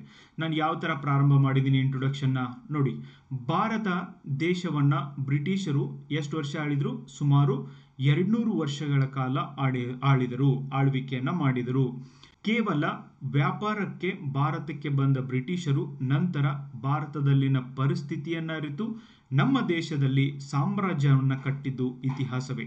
ಓಕೆ, ಇವರು ಭಾರತದಲ್ಲಿ ಬರೀ ವ್ಯಾಪಾರ ಮಾತ್ರ ಮಾಡಲಿಲ್ಲ, ಭಾರತಕ್ಕೆ ಬೇಕಾದ ಆಡಳಿತ ಯಂತ್ರವನ್ನು ಕೂಡ ಸೃಷ್ಟಿಸಿದರು. ಆ ಆಡಳಿತ ಯಂತ್ರದಲ್ಲಿ ಒಂದು ಇದೇ ಅಪರಾಧ ಕಾನೂನುಗಳು, ಬ್ರಿಟಿಷರು ತಂದಿರುವಂಥ ಕಾನೂನುಗಳು ಫ್ರೆಂಡ್ಸ್. ಓಕೆ, ಈ ಅಪರಾಧಕ್ಕೆ ಇದೇ ಕಾನೂನಿನಲ್ಲಿ ಶಿಕ್ಷೆ ಕೊಡಬೇಕು ಅಂತ ಹೇಳ್ಬಿಟ್ಟು ಕಲಿಸಿಕೊಟ್ಟಿದ್ದೆ ನಮಗೆ ಬ್ರಿಟಿಷರು. ಓಕೆ, ಸೊ ಆ ಬ್ರಿಟಿಷರು ಬರೋಕ್ಕಿಂತ ಮುಂಚೆ ಆ ಥರದಂಥ ಏನು ಟೆರರಿಸ್ಟ್ ಅಂತ ಅಪರಾಧಗಳು ನಮ್ಮ ದೇಶದೊಳಗೆ ಆಗ್ತಿರ್ಲಿಲ್ಲ. ಹೀಗಾಗಿ ನಮ್ಮ ಹತ್ರ ಕಾನೂನುಗಳು ಇರಲಿಲ್ಲ ಫ್ರೆಂಡ್ಸ್. ಆದರೆ ಇವತ್ತೇನಾಗ್ತಾ ಇದೆ, ಭಾರತೀಯರಿಗೆ ಬೇಕಾದ ಕ್ರಿಮಿನಲ್ ಕಾನೂನುಗಳನ್ನು ಅವರೇ ರೂಪಿಸಿದ್ದನ್ನು ನಾವು ಕಾಣ್ತೀವಿ. ಆದರೆ 21ನೇ ಶತಮಾನದಲ್ಲಿ ವೆರಿ ಇಂಪಾರ್ಟೆಂಟ್, ಒಂದು ಶಾಂತಿಯುತ ದೇಶವನ್ನು ಕಟ್ಟಲು 18ನೇ ಶತಮಾನದ ಬ್ರಿಟಿಷರು ಜಾರಿಗೆ ತಂದ ಅಪರಾಧ ಕಾನೂನುಗಳ ಬದಲಾವಣೆ ನಮಗೆ ಅನಿವಾರ್ಯವಾಗಿತ್ತು. ಓಕೆ, ಸೊ ಇದೇ ಥರ ಒಂದು ವರ್ಡಿಂಗ್ಸಲ್ಲಿ ನೀವು ಬರಿಬೇಕು ಫ್ರೆಂಡ್ಸ್. ನಿಮ್ಮ ಲ್ಯಾಂಗ್ವೇಜ್ ತುಂಬಾ ಇಂಪಾರ್ಟೆಂಟ್ ಆಗುತ್ತೆ. ಯಾವ ಪದಗಳನ್ನು ಒಂದು ಎಲ್ಲಿ ಹಾಕ್ತೀರಿ ಅನ್ನೋದ್ರ ಮೇಲೆ ನಿಮಗೆ ಪ್ರಬಂಧದಲ್ಲಿ ಮಾರ್ಕ್ಸ್ಗಳು ಸಿಗ್ತವೆ. ಹಾಗಾಗಿ ಈ ಪುಸ್ತಕವನ್ನು ಖರೀದಿ ಮಾಡಿ ನೀವು ಓದಿ. ನಿಮಗೆ ಯಾಕೆ ಮಾರ್ಕ್ಸ್ ಬರೋದಿಲ್ಲ ನನಗೆ ಹೇಳಿ ಫ್ರೆಂಡ್ಸ್. ಅಪರಾಧಿಗಳನ್ನು ಶಿಕ್ಷಿಸುವುದು ಮತ್ತು ನಿರಪರಾಧಿಗಳನ್ನು ರಕ್ಷಿಸುವುದೇ ಅಪರಾಧ ಕಾನೂನುಗಳ ಗುರಿಯಾಗಿದೆ. ನೋಡಿ, ಎವ್ರಿ ಫುಲ್ ಸ್ಟಾಪ್ ಕಾಮ ವೆರಿ ಇಂಪಾರ್ಟೆಂಟ್. ಯಾವ ಥರ ನಾನು ಅದನ್ನು ಹೇಳಿದ್ದೀನಿ ನೋಡಿ. ಬ್ರಿಟಿಷರ ಕಾಲದ ಸುಮಾರು 163 ವರ್ಷದ ಹಿಂದಿನ ಅಪರಾಧ ಕಾನೂನುಗಳ ಬದಲಾವಣೆಗೆ ಇವನ್ ಸರ್ಕಾರ ವಿವಿಧ ಸಮಿತಿಯನ್ನು ಕೂಡ ರಚನೆ ಮಾಡಿತ್ತು ಫ್ರೆಂಡ್ಸ್. Very important. ಏನು ಬಿಟ್ಟಿಲ್ಲ ನಾನು ಇದರೊಳಗೆ. Okay, everything I try to cover. You just see. Malimath ಸಮಿತಿ ಅಂತ ಅಪಾಯಿಂಟ್ ಮಾಡಿತ್ತು 2003 ಒಳಗೆ. ನ್ಯಾಯಮೂರ್ತಿ ಜಸ್ಟಿಸ್ ವರ್ಮಾ ಸಮಿತಿ ಸೊ 2013 ಒಳಗೆ. ನೋಡಿ, ಯಾವಾಗ ಈ ನಿರ್ಭಯ ಕೇಸ್ ಆಗಿತ್ತು, ಡೆಲ್ಲಿಯಲ್ಲಿ ಗ್ಯಾಂಗ್ ರೇಪ್ ಆಗಿತ್ತು, ಆ ಸಂದರ್ಭದಲ್ಲಿ ಕ್ರಿಮಿನಲ್ ಕಾನೂನುಗಳನ್ನು ಓಕೆ ಈ ಅಪರಾಧ ಕಾನೂನುಗಳ ಬದಲಾವಣೆಗೆ ಅಂತೂ ಈ ವರ್ಮಾ ಕಮಿಟಿಯ ಒಂದು ಕಮಿಟಿಯನ್ನು ಅಪಾಯಿಂಟ್ ಮಾಡಿತ್ತು ಫ್ರೆಂಡ್ಸ್. ಅದರ ಒಂದು ರೆಕಮೆಂಡೇಶನ್ನು ಕೂಡ ಈ ಕಾನೂನುಗಳಲ್ಲಿ ಇಂಪ್ಲಿಮೆಂಟ್ ಮಾಡಿದ್ದನ್ನು ನಾವು ಕಾಣ್ಬೋದು. ನೆಕ್ಸ್ಟ್, ಇತ್ತೀಚೆಗೆ ಅಂದರೆ ರಣಬೀರ್ ಸಿಂಗ್ ಸಮಿತಿ 2020ರಲ್ಲಿ ಇದನ್ನು ರಚನೆ ಮಾಡಲಾಗಿತ್ತು. ನೋಡಿ, ಇದನ್ನೂ ಕೂಡ ನಿಮಗೆ ಕೇಳ್ಬೋದು. ಈ ಪ್ರಶ್ನೆಗಳನ್ನು ಆಲ್ರೆಡಿ ಎಕ್ಸಾಮ್ಸಲ್ಲಿ ಕೇಳಿದರೆ, ಇನ್ನು ಮುಂದೆ ಕೂಡ ಕೇಳ್ಬೋದು. ಬರೀ ಎಸ್ಸೆಗೆ ಮಾತ್ರ ಉಪಯೋಗ ಆಗೋದಿಲ್ಲ ಫ್ರೆಂಡ್ಸ್, ನಿಮಗೆ ಜನರಲ್ ಸ್ಟಡೀಸ್ಗೂ ಕೂಡ ಉಪಯೋಗ ಆಗುತ್ತೆ. ಇದೇ ಥರ ನೀವು ಪ್ರಬಂಧವನ್ನು ಪ್ರಿಪೇರ್ ಮಾಡಬೇಕು. ಅಂದರೆ ಇವನ್ KS ಆಗಿರ್ಬೋದು, PSI ಎಕ್ಸಾಮ್ಗಾಗಿರ್ಬೋದು ನಿಮಗೆ ಅಂಕಗಳು ಬರ್ತವೆ. ಸೊ ಹಾಗಾಗಿ ನೋಡಿ, ನೆಕ್ಸ್ಟ್ ಇದು ನನ್ನ ಇಂಟ್ರೊಡಕ್ಷನ್ ಆಗಿತ್ತು ಫ್ರೆಂಡ್ಸ್. ಸೊ ಈ ಥರ ಒಂದು 7-8 ಲೈನ್ ಅಲ್ಲಿ ನೀವು ಒಂದು ಇಂಟ್ರೊಡಕ್ಷನ್ನ ಬರೆದ್ರೆ ಸಾಕು. ನಿಮಗೆ ಟಾಪಿಕ್ ಅರ್ಥ ಆಗಿದೆ, ಅದರ ಮೇಲೆ ಏನೇನು ಹೊಸವಿದ್ದಾವೆ, ಯಾವ್ಯಾವ ಸಮಿತಿ ರಚನೆ ಮಾಡಿದ್ದಾವೆ ಎಲ್ಲನೂ ಕೂಡ ನಾನು ಕವರ್ ಮಾಡಿದ್ದೀನಿ ಫ್ರೆಂಡ್ಸ್. ನೆಕ್ಸ್ಟ್, ಅಪರಾಧಿಕ ಕಾನೂನುಗಳ ಸಮಿತಿಯ ಶಿಫಾರಸ್ಸಿನ ಮೇಲೆಗೆ ಭಾರತದಲ್ಲಿ ಜಾರಿಯಿದ್ದ ಅಪರಾಧ ಕಾನೂನುಗಳ ಬದಲಾವಣೆಗೆ ಮತ್ತು ಅವುಗಳ ಹೆಸರುಗಳನ್ನು ಕೂಡ ಈಗ ಇವತ್ತು ಬದಲಾಯಿಸಲಾಗಿದೆ ಫ್ರೆಂಡ್ಸ್. ಇದನ್ನೇ ಪೊಲೀಸ್ ಕಾನ್ಸ್ಟೇಬಲ್ ಅಲ್ಲಿ ಎಕ್ಸಾಮ್ ಅಲ್ಲಿ ಕೂಡ ಕ್ವಶನ್ ಕೇಳಿದರೆ, ಭಾರತ ದಂಡ ಸಂಹಿತೆ 1860 ಅದನ್ನ IPC ಅಂತ ನಾವು ಕರಿತಿದ್ವಿ. ಇದನ್ನ ಏನಂತ ಬದಲಾವಣೆ ಮಾಡಿದರೆ ನೀವು ಒಂದ್ ಕಡೆ ನೋಟ್ ಕೂಡ ಮಾಡ್ಕೋಬಹುದು ಫ್ರೆಂಡ್ಸ್. ಭಾರತ ನ್ಯಾಯ ಸಂಹಿತೆ ಅಂತ ಇದನ್ನ ಬದಲಾವಣೆ ಮಾಡಿದ್ದಾರೆ. ಇನ್ನ ಅಪರಾಧ ಪ್ರಕ್ರಿಯೆ ಸಂಹಿತೆ 1973 CRPC ಇದ್ದಿದ್ದನ್ನ ಏನ್ ಮಾಡಿದ್ದಾರೆ, ಭಾರತೀಯ ನಾಗರಿಕ ಸುರಕ್ಷಿತ ಸಂಹಿತೆ ಅಂತ ಬದಲಾವಣೆ ಮಾಡಿದ್ದಾರೆ. ಇನ್ನ ಇಂಡಿಯನ್ ಎವಿಡೆನ್ಸ್ ಆಕ್ಟ್ 1872 ಅನ್ನ ಭಾರತೀಯ ಸಾಕ್ಷ್ಯ ಕಾಯ್ದೆ ಎಂದು ಹಿಂದಿ ಒಂದು ಹೆಸರುಗಳಿಗೆ ಬದಲಾವಣೆಯನ್ನ ಮಾಡಿದ್ದಾರೆ ಫ್ರೆಂಡ್ಸ್. ಅಂದ್ರೆ ಸರ್ಕಾರ ಏನು ಹೇಳ್ತಾ ಇದೆ, 200 ವರ್ಷಗಳ ಅಥವಾ 160 ವರ್ಷಗಳ ಹಿಂದಿನ ಒಂದು ಬ್ರಿಟಿಷ್ ಮೈಂಡ್ ಸೆಟ್ ಇಂದ ಹೊರಗೆ ಬರಬೇಕಾಗಿತ್ತು, ಅದಕ್ಕೆ ಕಾನೂನುಗಳನ್ನ ಬದಲಾವಣೆ ಮಾಡಿದೀವಿ ಅಂತ ಕೂಡ ಹೇಳಿದ್ದಾರೆ. ನೀವು ಅದನ್ನು ಕೂಡ ಬೇಕು ಅಂದ್ರೆ ಬರಿಬಹುದು ಫ್ರೆಂಡ್ಸ್. ಓಕೆ, ಇಂದು ಅಪರಾಧಗಳ ಸ್ವರೂಪ ಬದಲಾಗಿದ್ದು ಇಂದಿನ ಯುಗಕ್ಕೆ ಬೇಕಾದ ಕಾನೂನುಗಳ ಅವಶ್ಯಕತೆಗಳಿದ್ದು ಈ ನಿಟ್ಟಿನಲ್ಲಿ ಕೇಂದ್ರ ಸರ್ಕಾರ ಉತ್ತಮ ನಿರ್ಧಾರವೊಂದನ್ನು ತೆಗೆದುಕೊಂಡಿದೆ. ಡಿಸೆಂಬರ್ 20 2023 ಈ ಒಂದು ಕಾನೂನುಗಳಿಗೆ ರಾಜ್ಯಸಭೆ ಮತ್ತು ಲೋಕಸಭೆಯಲ್ಲಿ ಅಂಗೀಕಾರಗಳು ಸಿಗ್ತವೆ. ಸೊ ಇದು ಹೋಗ್ಬಿಟ್ಟು 2024 ಜುಲೈ 1ರಿಂದ ಜುಲೈ ಅಂತ ಇಲ್ಲಿ ನೀಡಲಾಗಿದೆ ಫ್ರೆಂಡ್ಸ್. ಜುಲೈ 1ರಿಂದ ದೇಶಾದ್ಯಂತ ಜಾರಿಯಾಗಲಿವೆ ಅಂತ ಕೂಡ ಹೇಳಲಾಗಿದೆ. ಇನ್ನೊಂದು ಇಂಪಾರ್ಟೆಂಟ್ ವಿಷಯವನ್ನು ಹೇಳ್ತೀನಿ ನೋಡಿ, ಈ ಪ್ರಶ್ನೆನ ನಿಮಗೆ ಕೇಳಬಹುದು. ಭಾರತ ಸಂವಿಧಾನದ 7ನೇ ಅನುಸೂಚಿಯಲ್ಲಿ ಈ ಒಂದು ಅಪರಾಧ ಕಾನೂನುಗಳು ಯಾವ ಪಟ್ಟಿಯಲ್ಲಿ ಬರ್ತವೆ? ಇವು ಸಮವರ್ತಿ ಪಟ್ಟಿಯಲ್ಲಿ ಬರ್ತವೆ, ಅಂದ್ರೆ ಕಂಕರೆಂಟ್ ಲಿಸ್ಟ್ ಅಲ್ಲಿ ಬರ್ತವೆ. ಇಲ್ಲಿ ಇಂಪಾರ್ಟೆಂಟ್ ಪಾಯಿಂಟ್ ನೀವು ನೆನಪಿಟ್ಕೋಬೇಕಾಗಿದ್ದು ಏನಂದ್ರೆ, ಇಲ್ಲಿ ಈ ಕಾನೂನುಗಳ ಕೆಲವೊಂದು ಕಾನೂನುಗಳನ್ನ ರಾಜ್ಯ ಸರ್ಕಾರ ಬೇಕಂದ್ರೂ ತಿದ್ದುಪಡಿಯನ್ನ ಮಾಡಬಹುದು, ಇನ್ನ ಕೇಂದ್ರ ಸರ್ಕಾರ ಬೇಕು ಅಂದ್ರೂ ತಿದ್ದುಪಡಿಯನ್ನ ಮಾಡಬಹುದು. ಆದ್ರಿಂದನೇ ಇದನ್ನ ಕಂಕರೆಂಟ್ ಲಿಸ್ಟ್ ಒಳಗೆ ಇಡಲಾಗಿದೆ. ಓಕೆ, ಸೊ ಅಪರಾಧ ಕಾನೂನುಗಳು ಏನ್ ಜಾರಿಗೆ ಬರ್ತಿದಾವೆ ಇದನ್ನ ಎಲ್ಲಾ ರಾಜ್ಯಗಳು ಒಪ್ತಾ ಇಲ್ಲ ಫ್ರೆಂಡ್ಸ್. ಆದ್ರಿಂದ ಅವ್ರಿಗೂ ಕೂಡ ಆಪ್ಷನ್ಸ್ ಇದೆ, ಬೇಕು ಅಂದ್ರೆ ಅವರ ಅಮೆಂಡ್ಮೆಂಟ್ ನ ಮಾಡ್ಕೋಬಹುದು, ತಿದ್ದುಪಡಿನ ಮಾಡ್ಕೋಬಹುದು. ಈ ಕಾನೂನುಗಳು ಬರುತ್ತವೆ, ಇವುಗಳ ಮೇಲೆ ಕೇಂದ್ರ ಮತ್ತು ರಾಜ್ಯ ಸರ್ಕಾರಗಳು ಡೆಫಿನೆಟ್ಲಿ ಕಾನೂನುಗಳನ್ನ ಮಾಡಬಹುದು ಮತ್ತು ಬದಲಾವಣೆಗಳನ್ನ ತರಬಹುದು. Very very important thing. Okay, so completed ನೋಡಿ, ಎಷ್ಟು ಚೆನ್ನಾಗಿ ಅಂದ್ರೆ ಎಷ್ಟು ನೀಟಾಗಿ ಒಂದು ಇಂಟ್ರೊಡಕ್ಷನ್ ಕೊಟ್ಟಿದ್ದೀನಿ. ಇನ್ನು ನೆಕ್ಸ್ಟ್ ನಮ್ಮ ಪಾಯಿಂಟ್ಸ್ ಎದ್ರ ಮೇಲೆ ಕವರ್ ಮಾಡಿದ್ದೀನಿ ಅಂದ್ರೆ, ಮೇಜರ್ಲಿ ಎದ್ರ ಮೇಲೆ ಕವರ್ ಮಾಡಿದ್ದೀನಿ ಇಂಥವು ಪ್ರಶ್ನೆ ಕೇಳ್ಬೋದು. ಆಮೇಲೆ ಇದ್ರ ಮೇಲೆ ಕವರ್ ಮಾಡಿದ್ರೆ ನಿಮಗೆ ಮ್ಯಾಕ್ಸಿಮಮ್ ನಾಲೆಡ್ಜ್ ಸಿಗೋದು ಇದರಿಂದಾನೆ. ಅಪರಾಧ ಕಾನೂನುಗಳ ಬದಲಾವಣೆಯ ಮಹತ್ವವನ್ನ ಕುರಿತು ಹೇಳಿ. ಓಕೆ, ಸೊ ಅಪರಾಧ ಕಾನೂನುಗಳ ಮಹತ್ವ ಏನೇನಿದಾವೆ? ಒಂದನೇದು ನೋಡಿ, ಅಪರಾಧಗಳನ್ನ ತಡೆಗಟ್ಟಲು. ಎಸ್, ಡೆಫಿನೆಟ್ಲಿ ಭಾರತದಲ್ಲಿ ವರ್ಷದಿಂದ ವರ್ಷಕ್ಕೆ ಡೆಫಿನೆಟ್ಲಿ ಜನಸಂಖ್ಯೆ ಹೆಚ್ಚಾಗ್ತಾ ಇದೆ. ಇಂದು ನಮ್ಮ ದೇಶ ಜಗತ್ತಿನಲ್ಲಿ ಅತಿ ಹೆಚ್ಚು ಜನಸಂಖ್ಯೆಯನ್ನು ಹೊಂದಿರುವಂತ ದೇಶವಾಗಿದೆ. ನೋ ಡೌಟ್, ಯಾವಾಗ ಜನಸಂಖ್ಯೆ ಹೆಚ್ಚಾಗ್ತಾ ಇದೆ ಹಾಗೆ ನಮ್ಮ ದೇಶದಲ್ಲಿ ಅಪರಾಧ ಕೃತ್ಯಗಳು ಕೂಡ ಹೆಚ್ಚಾಗ್ತಾ ಇರೋದನ್ನ ಕಾಣ್ತೀವಿ. ಇವುಗಳನ್ನ ತಡೆಗಟ್ಟಲಿಕ್ಕೆ ಅಪರಾಧ ಕಾನೂನುಗಳು ಒಂದು ಸ್ಟ್ರಾಂಗ್ ಇರಬೇಕು, ಇನ್ನೊಂದು ಅಪ್ಡೇಟ್ ಆಗಿರುವಂತ ಅವಶ್ಯಕತೆ ಇತ್ತು. ಆ ಒಂದು ನಿಟ್ಟಿನಲ್ಲಿ ಕೇಂದ್ರ ಸರ್ಕಾರ ಈ ಒಂದು ಕಾನೂನುಗಳನ್ನ ತಂದಿದ್ದನ್ನ ನಾವು ಕಾಣ್ತೀವಿ ಫ್ರೆಂಡ್ಸ್. ಆಧುನಿಕ ಕಾನೂನುಗಳ ಅವಶ್ಯಕತೆ ಇತ್ತು. ಯಾವ ದೇಶ ಶಾಂತ ರೀತಿಯಿಂದ ಇರುತ್ತದೋ ಆ ದೇಶ ಮಾತ್ರ ಆರ್ಥಿಕವಾಗಿ ಸಾಮಾಜಿಕವಾಗಿ ಅಭಿವೃದ್ಧಿಯನ್ನ ಸಾಧಿಸಲು ಸಾಧ್ಯ. ನೀವು ಅನೇಕ ದೇಶಗಳನ್ನ ನೋಡ್ಬೋದು ಇವತ್ತು. ಓಕೆ, ಯುದ್ಧಗಳನ್ನ ಮಾಡ್ತಿದ್ದಾರೆ, but do you think they are happy? ಯುದ್ಧಗಳನ್ನ ಮಾಡೋದ್ರಿಂದ ಎರಡೂ ದೇಶಗಳು ಸತ್ಯಾನಾಶ ಆಗಿದ್ದನ್ನು ನಾವು ಕಾಣ್ತೀವಿ. ಫಾರ್ ಎಕ್ಸಾಂಪಲ್, ಇಸ್ರೇಲ್ ಪ್ಯಾಲೆಸ್ತೇನ್ ಆಗಿರ್ಬೋದು, ರಷ್ಯಾ ಯುಕ್ರೇನ್ ಆಗಿರ್ಬೋದು, ಇವು ಯಾವ ದೇಶಗಳು ಕೂಡ ಇವತ್ತಿನವರೆಗೂ ಕೂಡ ಸಫರಿಂಗ್ ನಲ್ಲೇ ಇದಾವೆ ಫ್ರೆಂಡ್ಸ್. ಓಕೆ, ಭಯ ಹುಟ್ಟಿಸುವ ಕೆಲಸವನ್ನ ಮಾಡ್ತವೆ. ಆದ್ದರಿಂದ ಕಾಲಕ್ಕೆ ತಕ್ಕಂತೆ ಕಾನೂನುಗಳ ಬದಲಾವಣೆಯ ಅವಶ್ಯಕತೆ ಇತ್ತು. ಡೆಫಿನೆಟ್ಲಿ ಕಾನೂನುಗಳು ಒಂದು ನೋಡಿ, ಕೊಲೆಗಳನ್ನ ತಡೆಗಟ್ಟುವಂತ ಅಥವಾ ಅಪರಾಧಗಳನ್ನ ತಡೆಗಟ್ಟುವಂತ ಒಂದು ಶಕ್ತಿ ಕಾನೂನುಗಳಿಗೆ ಇಲ್ಲದೆ ಇರ್ಬೋದು, ಆದರೆ ಡೆಫಿನೆಟ್ಲಿ ಅಪರಾಧಿಯ ಮನಸ್ಸಿನಲ್ಲಿ ಭಯ ಹುಟ್ಟಿಸುವ, ನಡುಕ ಹುಟ್ಟಿಸುವಂತ ಒಂದು ಶಕ್ತಿ ಕಾನೂನುಗಳಿಗೆ ಇದೆ ಫ್ರೆಂಡ್ಸ್. ಓಕೆ, ಹಾಗಾಗಿ ನಮಗೆ ಕಾಲಕ್ಕೆ ಹೊಸ ಕಾನೂನುಗಳನ್ನು ಮಾಡುವಂತ ಅವಶ್ಯಕತೆ ಇದೆ. ನೆಕ್ಸ್ಟ್, ಸಮಾಜದಲ್ಲಿ ಕಾನೂನು ಸುವ್ಯವಸ್ಥೆ ಕಾಪಾಡಲು.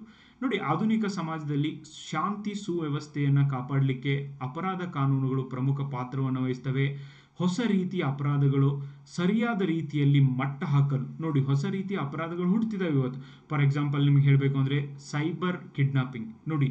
ಸೊ ಇಲ್ಲಿವರೆಗೂ ಕೂಡ ಇಂಥ ಕೇಸ್ಗಳೇ ಇರಲಿಲ್ಲ, ಬಟ್ ಇವತ್ತು ಬರ್ತಾ ಇದ್ದಾವೆ.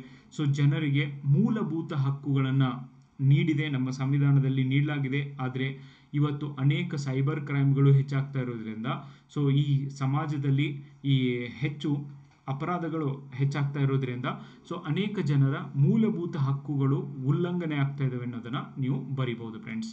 ನೆಕ್ಸ್ಟ್ ನವೀಕರಣ ಮಾಡಲು ಡೆಫಿನೆಟ್ಲಿ ಕಾಲಕ್ಕೆ ಕಾನೂನುಗಳ ನವೀಕರಣ ಅವಶ್ಯಕತೆ ಇರುತ್ತೆ ಫ್ರೆಂಡ್ಸ್. ಅಂದರೆ 1860ರಲ್ಲಿ ಭಾರತ ದಂಡ ಸಂಹಿತೆಯನ್ನು ಮಾಡಿದರು. ಸೊ ಆದರೆ ಇವತ್ತು ಇದರೊಳಗೆ ಎಷ್ಟೋ ಪ್ರಾವಿಷನ್ಸ್ಗಳು ಇಲ್ಲವೇ ಇಲ್ಲ ಇವತ್ತಿನ ಕಾನೂನುಗಳಲ್ಲಿ. ಇವತ್ತಿನ ಒಂದು ಜಗತ್ತಿನಲ್ಲಿ ಕ್ರೈಮ್ಗಳ ಒಂದು ನೇಚರ್ ಬದಲಾಗಿದೆ ಫ್ರೆಂಡ್ಸ್. ಸೈಬರ್ ಕಿಡ್ನ್ಯಾಪಿಂಗ್ ಆಗಿರ್ಬೋದು, ಸೈಬರ್ ಅತ್ಯಾಚಾರದಂಥ ಪ್ರಕರಣಗಳು ಇವತ್ತು ಮುನ್ನೆಲೆಗೆ ಬರ್ತಿದ್ದಾವೆ. ಯಾವ ಸೆಕ್ಷನ್ ಅಡಿಯಲ್ಲಿ ಸೈಬರ್ ಕಿಡ್ನ್ಯಾಪಿಂಗ್ ಮತ್ತು ಸೈಬರ್ ಅತ್ಯಾಚಾರಗಳಂಥ ಪ್ರಕರಣಗಳನ್ನು ಶಿಕ್ಷೆ ಕೊಡಬೇಕು ಬರದೇ ಇಲ್ಲ ಫ್ರೆಂಡ್ಸ್, ಕಾನೂನುಗಳಲ್ಲಿ ಇಲ್ಲೇ ಇಲ್ಲ. ಸೊ ಹಾಗಾಗಿ ಇದರ ಅವಶ್ಯಕತೆ ಇತ್ತು.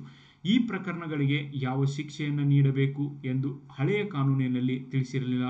ಬಟ್ ಹೊಸ ಕಾನೂನಿನಲ್ಲಿ ಈ ಒಂದು ಯಾವ ಶಿಕ್ಷೆಯನ್ನು ಕೊಡಬೇಕು ಅಂತ ತುಂಬ ಚೆನ್ನಾಗಿ ತಿಳಿಸಿದ್ದಾರೆ ಫ್ರೆಂಡ್ಸ್. ಸೊ ಅದಕ್ಕೆ ನಮಗೆ ಹೊಸ ಕಾನೂನಿನ ಅವಶ್ಯಕತೆ ಇತ್ತು. ನೋಡಿ, ತಂತ್ರಜ್ಞಾನಕ್ಕೆ ಡೆಫಿನೆಟ್ಲಿ ಬಹಳ ಒತ್ತನ್ನು ನೀಡಲಾಯಿತು. ಇವತ್ತು ತಂತ್ರಜ್ಞಾನಕ್ಕೆ ಒತ್ತು ನೀಡುವಂಥ ಅವಶ್ಯಕತೆ ಇದೆ. ಯಾಕಂದರೆ ತಂತ್ರಜ್ಞಾನದಿಂದನೇ ಅತಿ ಹೆಚ್ಚು ಕ್ರೈಮ್ಗಳಾಗ್ತಿದ್ದಾವೆ. ನಮ್ಮ ಮೊಬೈಲ್ ಫೋನ್ ಇದೆ ಅಲ್ವಾ, ಅದು ಬರೀ ಮೊಬೈಲ್ ಫೋನ್ ಆಗಿ ಉಳಿದಿಲ್ಲ ಫ್ರೆಂಡ್ಸ್, ಅದೊಂದು ದೊಡ್ಡ ಬಾಂಬ್ ಆಗಿದೆ. ಅದರ ಜೊತೆಗೆ ಸೋಷಿಯಲ್ ಮೀಡಿಯಾ ಇದೆ ಅಲ್ವಾ, ಸಾಮಾಜಿಕ ಮಾಧ್ಯಮಗಳು.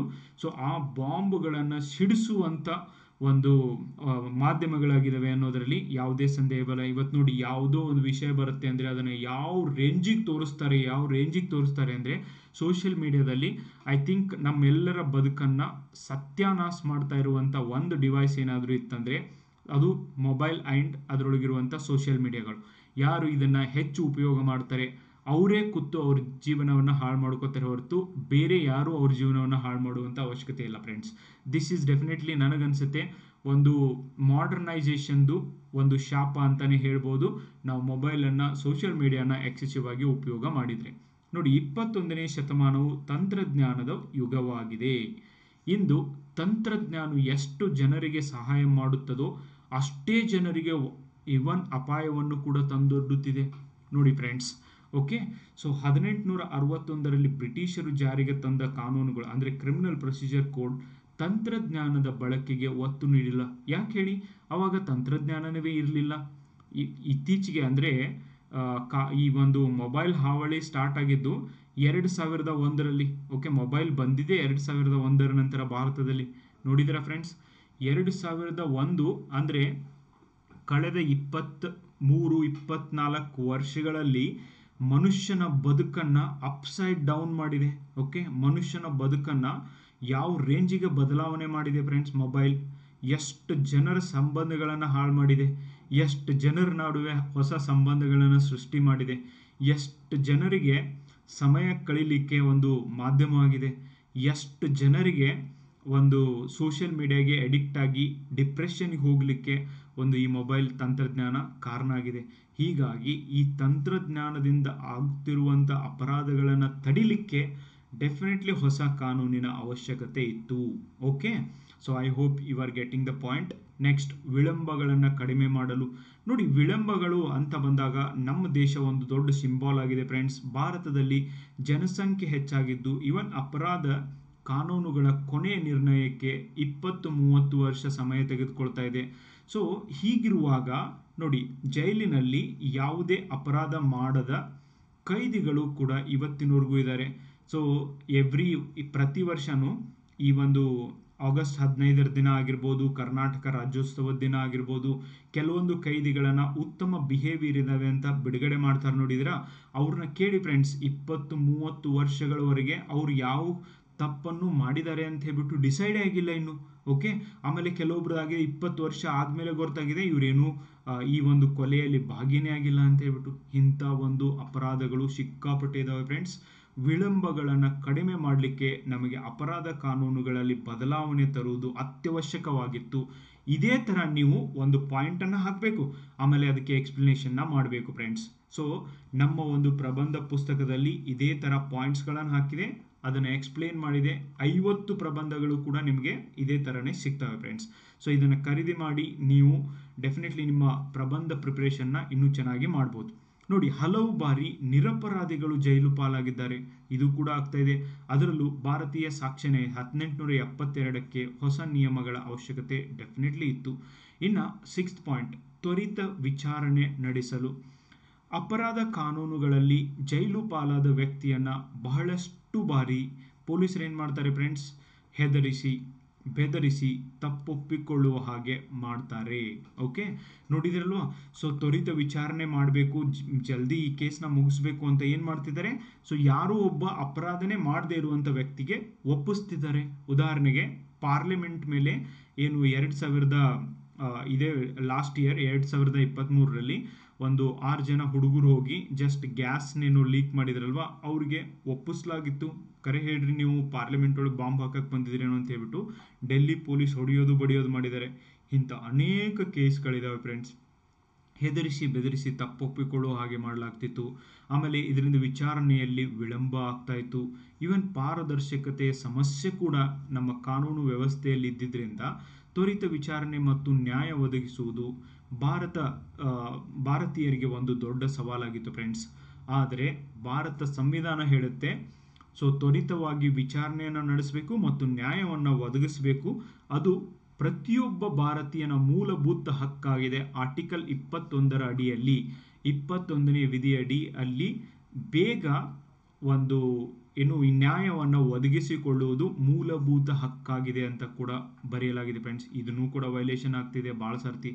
ಆದರೆ ಭಾರತದಲ್ಲಿ ಇಂತಹ ನಿಯಮಗಳು ಬರೀ ಪುಸ್ತಕದಲ್ಲೇ ಉಳಿದಿದ್ದನ್ನು ಕಾಣ್ತೀವಿ. ಕಾನೂನುಗಳನ್ನು ಸರಿಯಾದ ರೀತಿಯಲ್ಲಿ ಅನುಷ್ಠಾನಕ್ಕೆ ತರಲಿಕ್ಕೂ ಕೂಡ ಈ ಕಾನೂನುಗಳನ್ನು ಹೊಸ ಕಾನೂನುಗಳನ್ನು ಅನುಷ್ಠಾನಕ್ಕೆ ತಂದಾಗ ಈವನ್ ಕೇಂದ್ರ ಸರ್ಕಾರ ಮತ್ತು ಮಿನಿಸ್ಟ್ರಿ ಆಫ್ ಹೋಮ್ ಅಫೇರ್ಸ್ ಏನು ಮಾಡಬೇಕು ಅಂದರೆ ಈ ಕಾನೂನುಗಳನ್ನು ಯಾವ ಥರ ಅನುಷ್ಠಾನಕ್ಕೆ ತರ್ತಿದ್ದಾರೆ ಅಂತ ಹೇಳ್ಬಿಟ್ಟು ಒಂದು ಮಾನಿಟರ್ ಸಿಸ್ಟಮ್ ಮಾಡುವಂಥ ಅವಶ್ಯಕತೆ ಇದೆ ಫ್ರೆಂಡ್ಸ್.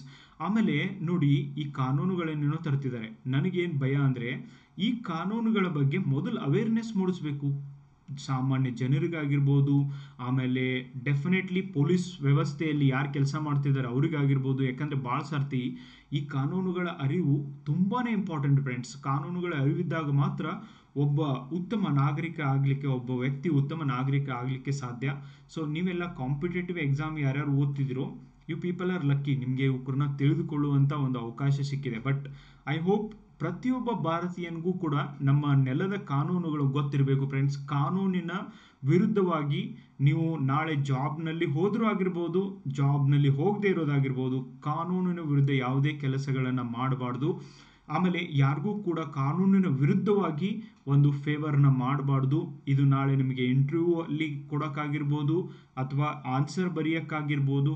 ಕಾನೂನಿನ ಒಳಗಡೆ ಮಾತ್ರ ನೀವು ವಿಚಾರ ಮಾಡಬೇಕು. ಫಾರ್ ಎಕ್ಸಾಂಪಲ್ ನೋಡಿ, ಒಂದೇನೋ ಗುಂಪು ಘರ್ಷಣೆ ಆಗ್ತಾ ಇದೆ, ಸೊ ಅಲ್ಲಿ ನಿಮ್ಮನ್ನು ಒಬ್ಬ ಆಫೀಸರ್, ಪೊಲೀಸ್ ಆಫೀಸರ್ ಆಗಿ ನೇಮಕ ಮಾಡಿದ್ದಾರೆ.